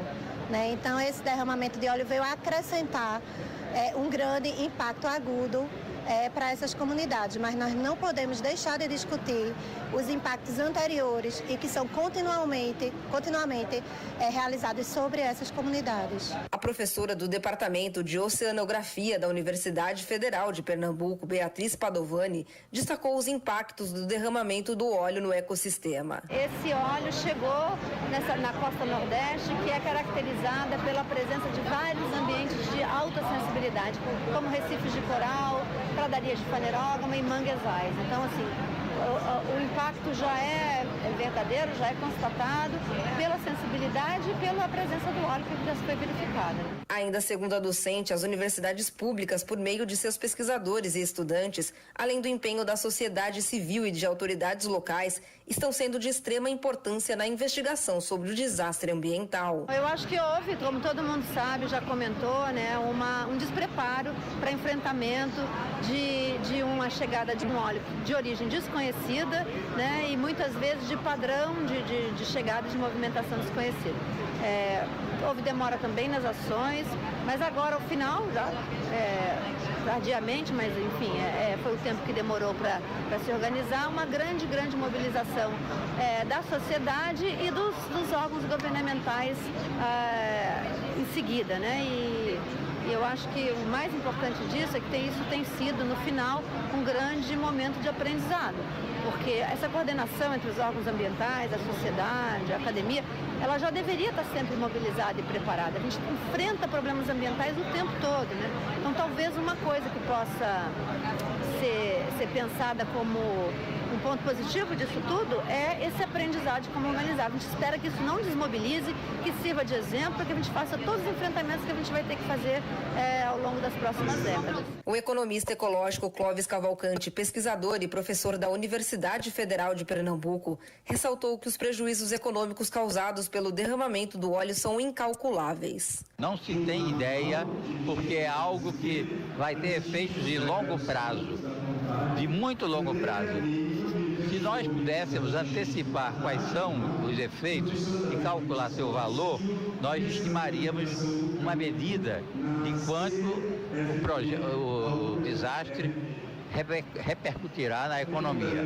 Porém, nós não temos elementos para um cálculo preciso, não temos poderes econômicos nem econométricos que nos digam o que vai acontecer. Segundo Inamara Mello, secretária de Meio Ambiente e Sustentabilidade de Pernambuco, muito em breve o Estado terá dados da análise sobre a qualidade da água após o desastre ambiental.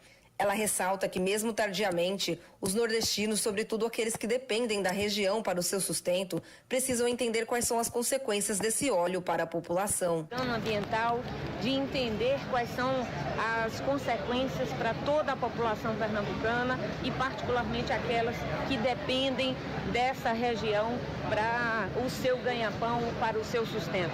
São pessoas ligadas ao turismo, são as marisqueiras, são os pescadores, são diversos comerciantes, enfim, existe toda uma economia relacionada a isso e a gente precisa dar respostas para além daquilo que é o grande dano e desastre ambiental.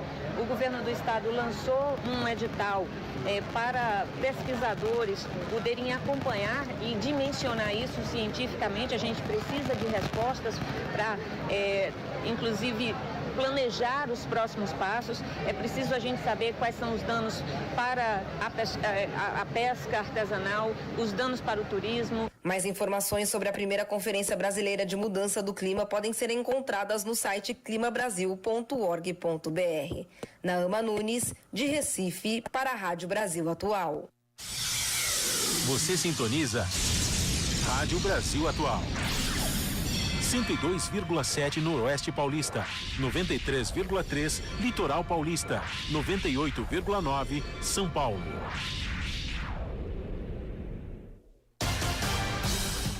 Oito e 26 e vamos agora com um giro de notícias para você ficar bem informado. Evo Morales, pelo Twitter, denunciou que um policial anunciou ter um mandado de prisão contra ele. Morales classificou a ação como ilegal. Em tom de comemoração, o opositor Luiz Fernando Camacho também comentou a situação pela rede social. Segundo ele, a polícia e os militares estão procurando por Evo no Chapare. A Federação de Juntas Vecinales de El Alto, espécie de Comitê Popular de La Paz, que defende o governo de Morales, estabeleceu um prazo de 48 horas para que o líder da extrema-direita, Camacho e demais opositores se retirem da capital do país. O governo Bolsonaro deve apresentar ao Congresso Nacional ainda esta semana sua proposta de reforma administrativa para mudar regras sobre carreiras, ingresso, promoção e salários dos funcionários públicos. A Comissão de Constituição e Justiça e Cidadania da Câmara dos Deputados pode votar a proposta de emenda à Constituição para permitir prisão após condenação em segunda instância. Você está ouvindo Jornal Brasil Atual. As notícias que os outros não dão. Agora são 8h27 e vamos conversar com um cientista político e professor da Fundação Escola de Sociologia e Política de São Paulo, Paulo Nicoli Ramires. Bom dia, Nicoli. Bom dia, Glauco. Bom dia, Ana. Bom dia a todos os ouvintes. Nicoli, a gente teve aí o grande fato político, talvez um dos maiores do ano, a libertação do ex-presidente Lula aí na sexta-feira. Como que você vê isso dentro do cenário político brasileiro atual? Bom, primeiro que esse é o primeiro passo para que o Lula seja absolvido, né?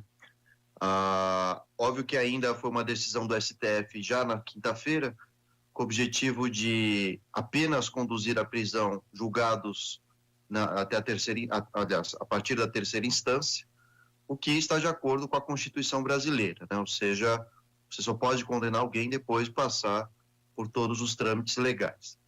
Por um lado, parte da população se revolta contra essa situação, achando que, enfim, qualquer prisioneiro, em segunda instância, poderia ser absolvido, né? Muitas mensagens, Twitter, Facebook, Instagram, mostravam notícias falsas, equivocadas, uma vez que casos graves como estupros, assassinatos, há uma prisão preventiva decretada, né? Aliás, em relação a outros corruptos, como é o caso de Cunha e o próprio ex-governador do Rio de Janeiro, Cabral, essa prisão preventiva também está decretada, uma vez que esses indivíduos prejudicaram o andamento do processo. Agora, de um outro lado, a gente tem que observar que, como eu disse, nós estamos seguindo a Constituição. E é importante que a população tenha isso em mente.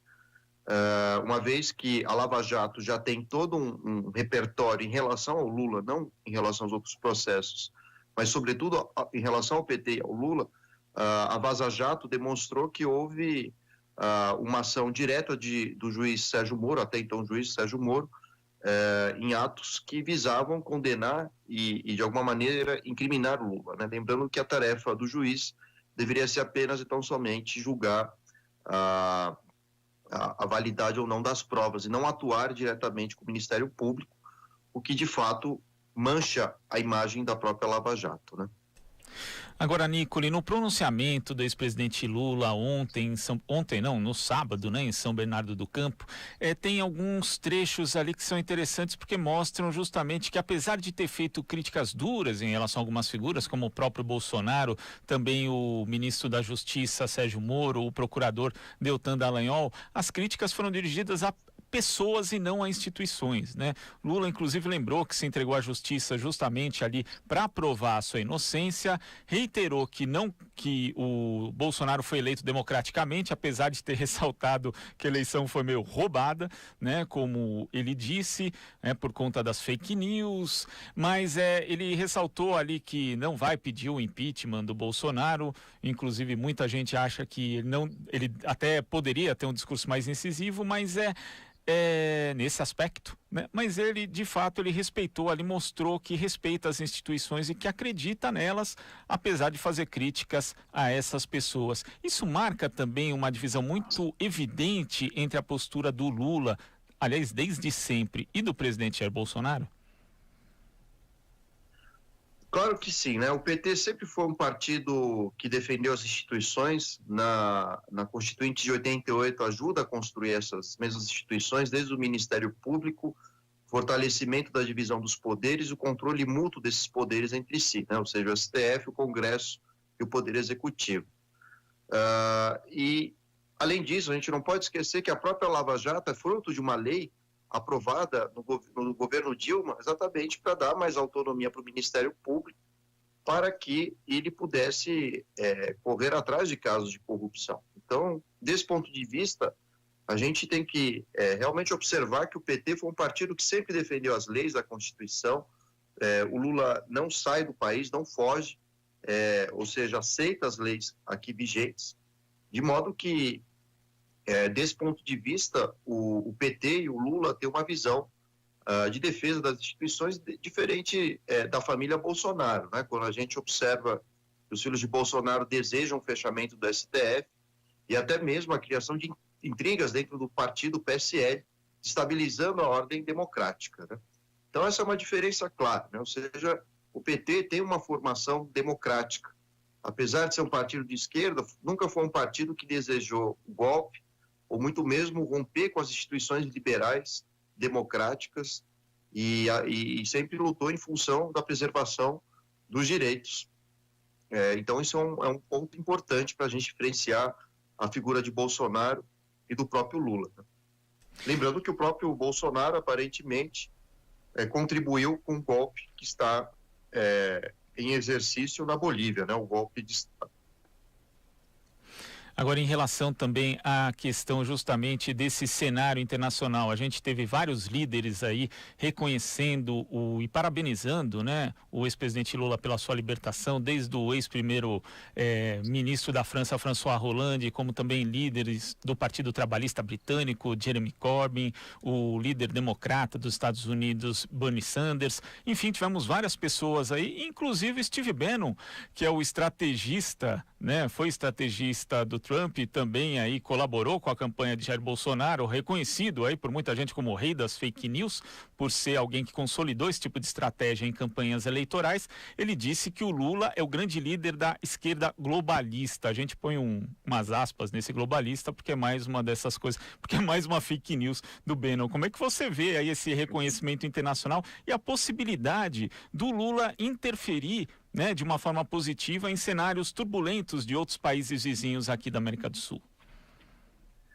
Bom, Lula é de fato uma figura reconhecida internacionalmente, capaz de apaziguar ânimos, né? A gente não pode esquecer que o próprio tratado de redução de alimentação de urânio feito pelo Irã foi uma orquestração do Lula, né? A gente não pode esquecer disso. Depois, o próprio Estados Unidos, ainda no governo Barack Obama, ratifica um acordo muito semelhante àquele que foi estabelecido pelo Itamaraty na época do PT.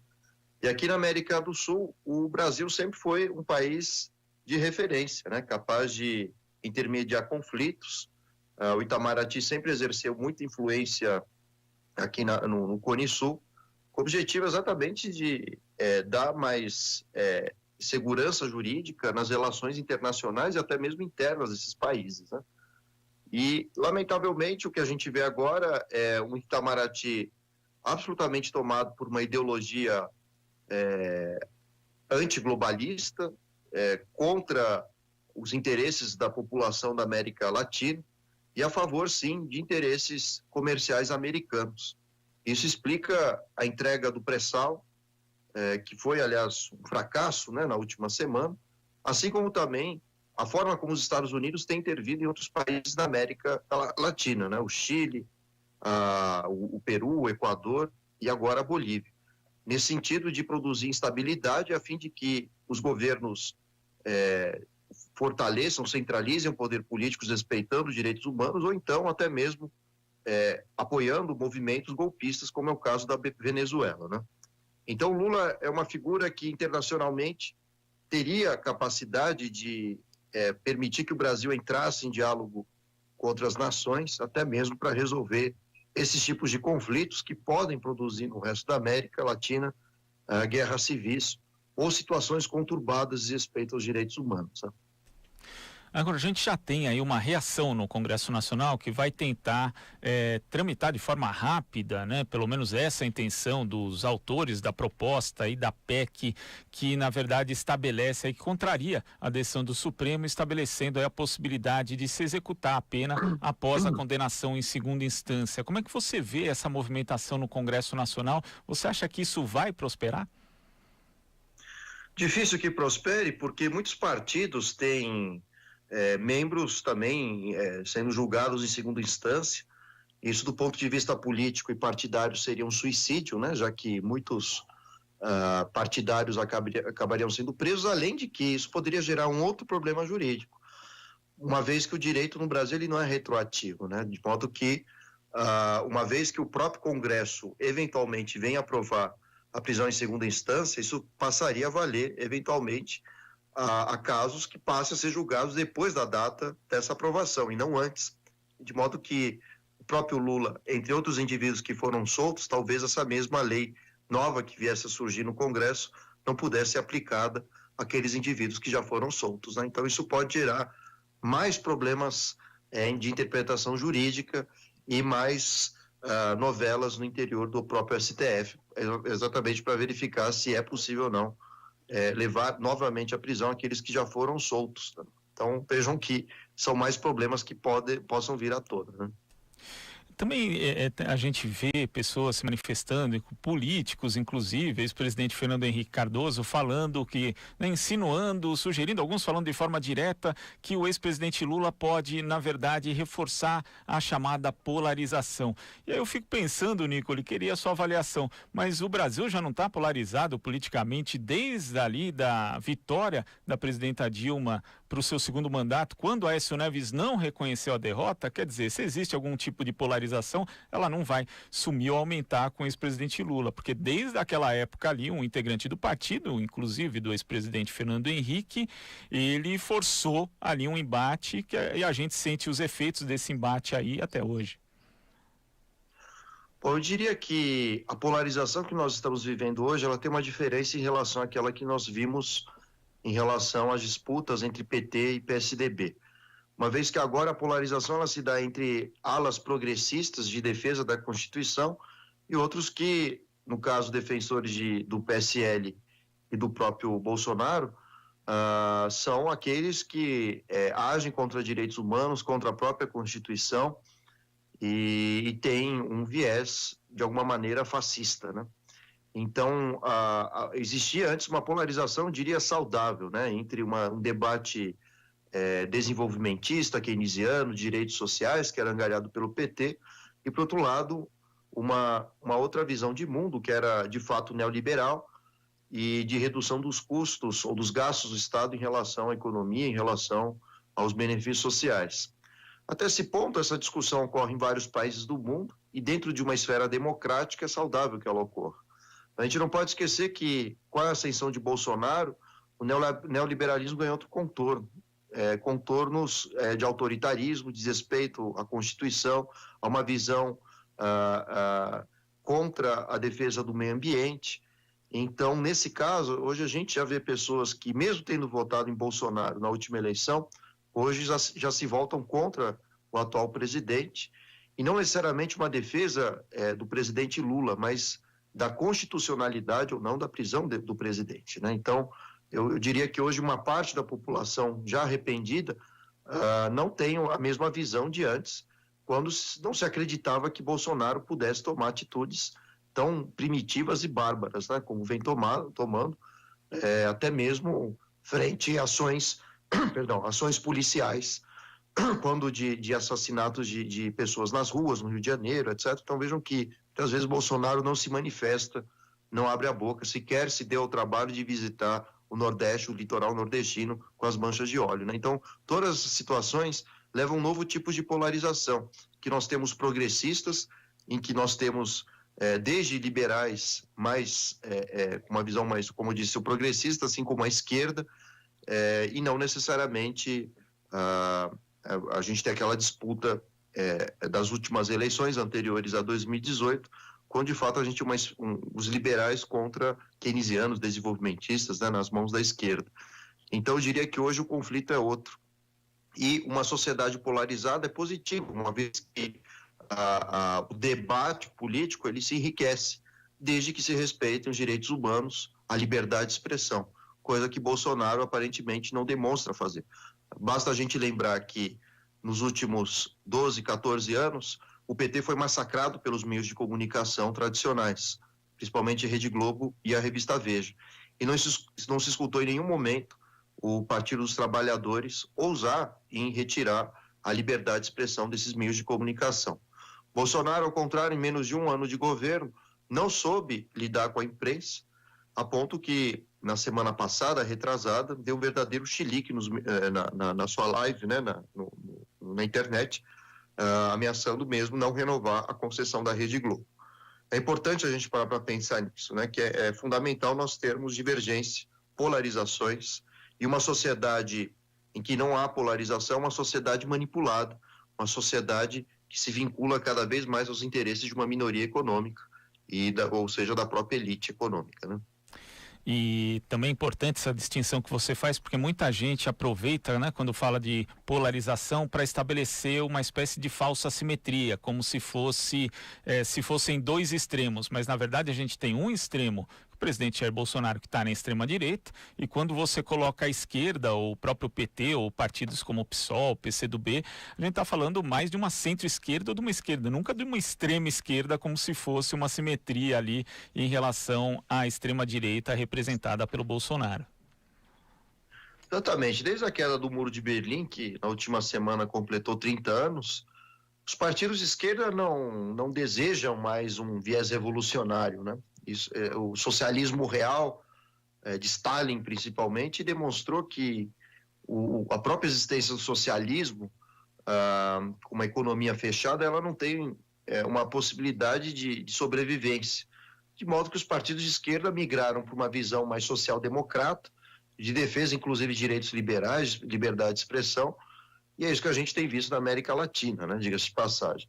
Agora, o que está acontecendo com Bolsonaro é uma visão arbitrária, né, de redução desses direitos, né? O PSL não tem uma tradição democrática, aliás, não tem tradição nenhuma, a não ser hoje um vínculo com militares, ainda mais angariado pelo outro partido que apoia Bolsonaro e que tem o vice-presidente, o Mourão, que é o PRTB, né, onde a gente tem uma grande quantidade de militares afiliados, né? Então isso vai mostrando que o PT, assim como parte das sociais-democracias mundo afora, aprenderam a lidar com o jogo democrático e conquistar benefícios sociais a partir do próprio jogo e disputas democráticas. Só que isso, ao mesmo tempo que é benéfico, uma vez que se respeita as constituições e não há derramamento de sangue em nome de uma revolução, por outro lado, cria necessidade de diálogo com grupos conservadores e muitas vezes antidemocráticos, e que, enfim, isso resulta nos casos de corrupção e alianças com partidos que, em tese, não deveriam se associar aos partidos de esquerda, mas só se associam em nome de interesses, benefícios econômicos, em nome do calor da hora, a fim de obter vagas em ministérios ou mesmo, enfim, posições importantes em órgãos estatais, né? Foi isso que aconteceu no Brasil, aconteceu no Chile de Bachelet e na própria Bolívia, né? Ou seja, são governos que, ao lidarem com o jogo democrático, liberal, acabam entrando em verdadeiras armadilhas, uma vez que, quando se estabelece o melhor nivelamento da população, ou seja, quando a população tem inserção à educação, saúde, moradia, isso começa a afetar privilégios das elites, e a gente tem visto isso na América Latina, né, como governos à esquerda, mas que defendem algumas bases liberais, acabam se defrontando depois de algum tempo com interesses das elites, que são agentes econômicos do mercado externo, né, com o objetivo de conduzir a outras nações, principalmente Estados Unidos, as matérias-primas, né, como é o caso da Bolívia com lítio, aqui no Brasil petróleo, no Chile o cobre, uma parte do lítio também. Então, essa é uma parte da realidade que está por trás e dos problemas, né, que trazem a participação da esquerda nessa visão mais soft, ou seja, de tentar produzir um diálogo que muitas vezes tem um sucesso no primeiro momento, mas a sequência acaba gerando desestabilidade por conta instabilidade por conta dos interesses econômicos das elites desses países, né? Agora, Nicole, voltando para o pronunciamento ali do ex-presidente Lula no sábado em São Bernardo do Campo, às vezes tem algumas coisas que são simbólicas que chamam a atenção. Por exemplo, a presença ali na linha de frente, digamos, do palanque do Marcelo Freixo, deputado do PSOL do Rio de Janeiro, e do outro lado ali dele, quase na mesma posição, da deputada Benedita da Silva, também do Rio de Janeiro. E muita gente fala em uma chapa, na verdade, para as eleições municipais do ano que vem, com o Freixo na cabeça de chapa e a Benedita de vice. Também há movimentações aí de articulações do PT abrindo mão, possivelmente, da cabeça de chapa, por exemplo, em Porto Alegre e algumas outras cidades, para facilitar uma articulação, uma união de partidos de esquerda. Você acha que a liberdade do Lula, ela facilita esse tipo de conversa, de diálogo entre partidos como o PSOL, o PCdoB, o PT, no sentido de fortalecimento das esquerdas aí nas eleições municipais do ano que vem? Só não facilita como é uma questão de necessidade, né? Uma vez que, ainda assim, em torno da figura de Bolsonaro, a tendência é que a gente tenha centenas de prefeitos eleitos por conta dessa influência, né? De uma visão reacionária, retrógrada e de contra os direitos humanos, né? Então, uma das tendências do PT não é só apoiar o PSOL, como também criar uma bandeira de esquerda mais ampla. Inclusive, Lula demonstrou o interesse de conversar com Ciro Gomes, né, que por enquanto se mostra como uma figura muito dúbia, tentando ainda ganhar algum espaço para as eleições de 2022. Então, diante dos fenômenos mais conservadores que estão acontecendo no Brasil, a união dos partidos de esquerda se torna algo necessário. E mais um elemento, no próprio discurso de Lula, no último sábado, surgiu um elemento novo dentro desse debate, né, pelo menos nas mãos de Lula, que é promover candidatos eleitos, claro, com o objetivo de combater as milícias e reduzir, portanto, a violência angariada por esses grupos, né? Que são grupos hoje politicamente organizados em várias cidades do Brasil, né, Nicole? Exatamente. Provavelmente tenham sido os responsáveis pela eleição de Bolsonaro. E pelo andar da carruagem, possivelmente, não é uma certeza, mas uma hipótese a respeito da morte de Marielle é a ideia de que ela sabia ou teria condições de saber da relação dos bolsonaros com as milícias, o que viria ano passado a prejudicar a própria eleição de toda a família Bolsonaro, né? Retirando dessa família todos os benefícios e cortando pela raiz o laranjal que representa essa família na política brasileira, né? Então, é um elemento novo aqui, toda semana aparecem novos dados sobre o caso Marielle, desde subornos a delegados,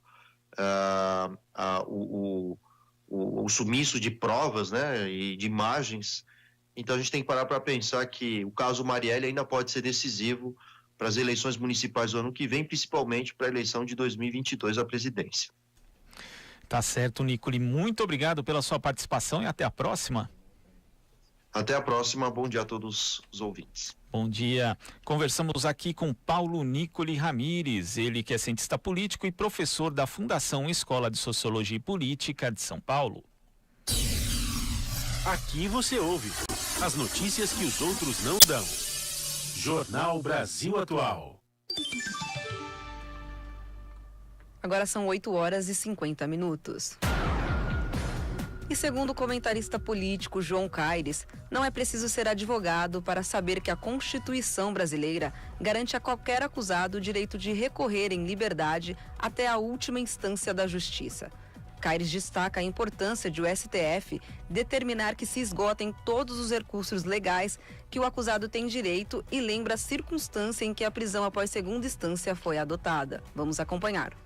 Esse entendimento do STF, cabe lembrar que foi feito em 2016, bem no auge da chamada Operação Lava Jato, e depois, em 2018, voltou à tona. Até porque o presidente Lula, o ex-presidente Lula, era o candidato mais forte e poderia ser reeleito já no primeiro turno. Então houve todo um viés político nessa decisão do STF, até porque a nossa Constituição já existe há mais de 30 anos e o entendimento era isso: ninguém pode ser preso sem transitado e julgado.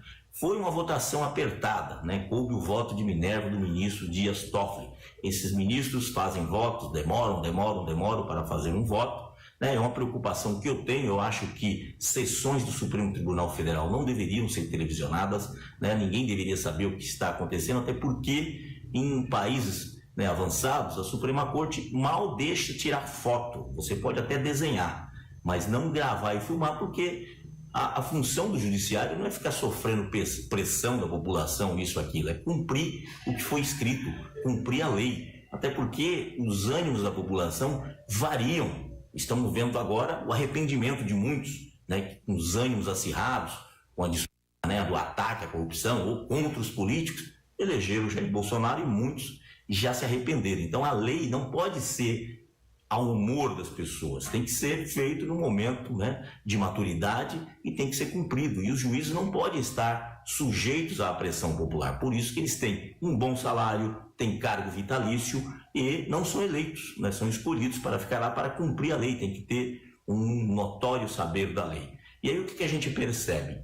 Essa Operação Lava Jato, que tenta tratar assim, é uma perda, né, uma derrota da Lava Jato. Não é que é a derrota da Lava Jato. Lava Jato foi uma operação, ainda está em andamento, uma operação da Polícia Federal com outras várias, e aí tentam colocar, né, um endeusamento na Operação Lava Jato como se fosse uma entidade à parte, como se fosse alguém de notório saber. E agora, diante das revelações do site Intercept Brasil, junto com outras mídias importantes de informação, vimos que as pessoas que fazem parte, que tomam conta dessa operação, cometeram muitos erros e injustiças, e essas injustiças e esses devem ser corrigidos. Inclusive alguns com penalidades. Vimos aí o caso do Deltan Dallagnol, o caso do senhor juiz Sérgio Moro, né, as várias irregularidades que ele cometeu na chamada Operação Lava Jato, e fico aí querendo colocar Supremo Tribunal contra a Operação Lava Jato. Nada disso, é todo um interesse político por trás. E olha que isso aí envolveu não só o ex-presidente Lula, quase 5 mil pessoas ficaram presas em um período por causa desse entendimento acordado em 2016 e depois em 2018, que tinha sim um fundo político, prendeu o ex-presidente Lula para ele não poder concorrer às eleições. Então é isso, o Supremo Tribunal Federal Acabou com essa celeuma e pôs os pingos nos is. A nossa Constituição preza pela presunção de inocência, ou seja, ninguém é culpado até que se prove o contrário e ninguém pode ser preso até o transitado em julgado. Você sintoniza Rádio Brasil Atual. 102,7 no Oeste Paulista, 93,3 Litoral Paulista, 98,9 São Paulo.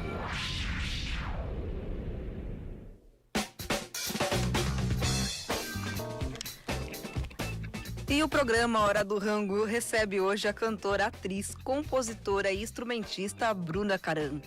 Grávida de seu primeiro filho, a artista está lançando o seu 5º álbum Alívio, que aborda temas como a cura e a autoestima através da música. Com 9 canções, 7 delas de composição própria, Bruna assume ritmos brasileiros que fizeram parte da sua formação, como choro, xote, baião e maracatu. Não perca a Bruna Caram no Hora do Rango, logo mais ao meio-dia, com a apresentação do Colibri. É isso aí, Naama. E temos aí aquelas saideiras, mensagens dos ouvintes, dos telespectadores, dos internautas aí que mandaram pra gente um alô no 11 968 93 7672. Temos sim. Quem tá te dando parabéns aqui é o Jefferson Marques, de São Bernardo do Campo. Ele fala: parabéns, Glauco, pela excelente pergunta, se referindo aí agora à sua entrevista com o Nicola. Valeu, Jefferson. Te dando parabéns aqui. Tem também aqui, deixa eu ver o nome, deixa eu ver aqui, o Diogo. Ele tá lamentando o vazamento de óleo no mar do Nordeste e a ausência de respostas também do governo federal para ajudar aquilo que a gente estava comentando aqui, né, Glauco, mais cedo no nosso jornal. Isso, inclusive para quem perdeu, vai poder acompanhar aí a matéria da Naama no YouTube daqui a pouquinho. Daqui a pouquinho, então, tá disponível lá. Quem manda um abração pra gente também é o Carlos, ele é aqui de São Paulo, tá falando que o programa hoje foi muito bom, muito boa a repercussão da Bolívia, Glauco. É verdade, mais um daqueles temas que a gente não gostaria de tratar, porque a gente preferia que a democracia estivesse sendo respeitada na Bolívia, como em todos os lugares, mas infelizmente a gente tem que fazer essa cobertura, né, Nama? E sabe quem até de folga tá ouvindo a gente? Quem? Marilu Cabanhas. Um beijão pra Marilu. Tá sintonizada aí ouvindo a gente. Um beijão, Marilu. Prometo me empenhar aqui na sua cadeira, tá bom? Vou rasgar ela não. Um abraço, querida. Isso aí, beijão, Marilu. E com esse beijo a gente vai aí dando adeus também pra todo mundo no Jornal Brasil Atual, Nama. Hoje o Jornal Brasil Atual justamente teve a apresentação de Naama Nunes. E Glauco Faria. Reportagens de André Janocari e Cosmo Silva, Naama Nunes e colaboração da equipe do Brasil de Fato. Produção de Larissa Borer, redes sociais Juliana Almeida, equipe TVT com Eduardo Quirino na direção de imagens e João da Hora na produção. Trabalhos técnicos de Alexandre Seles, Fábio Balbini e Michel Lopes na mesa. Edição de Ana Rosa Carrara, coordenação de Telânia Bruno, direção de Oswaldo Luiz Colibri Vita. O Jornal Brasil Atual é um programa da Rádio Brasil Atual, da Fundação Sociedade, Comunicação, Cultura e Trabalho. Gente, muito bom dia, bom início de semana e até amanhã. Até amanhã.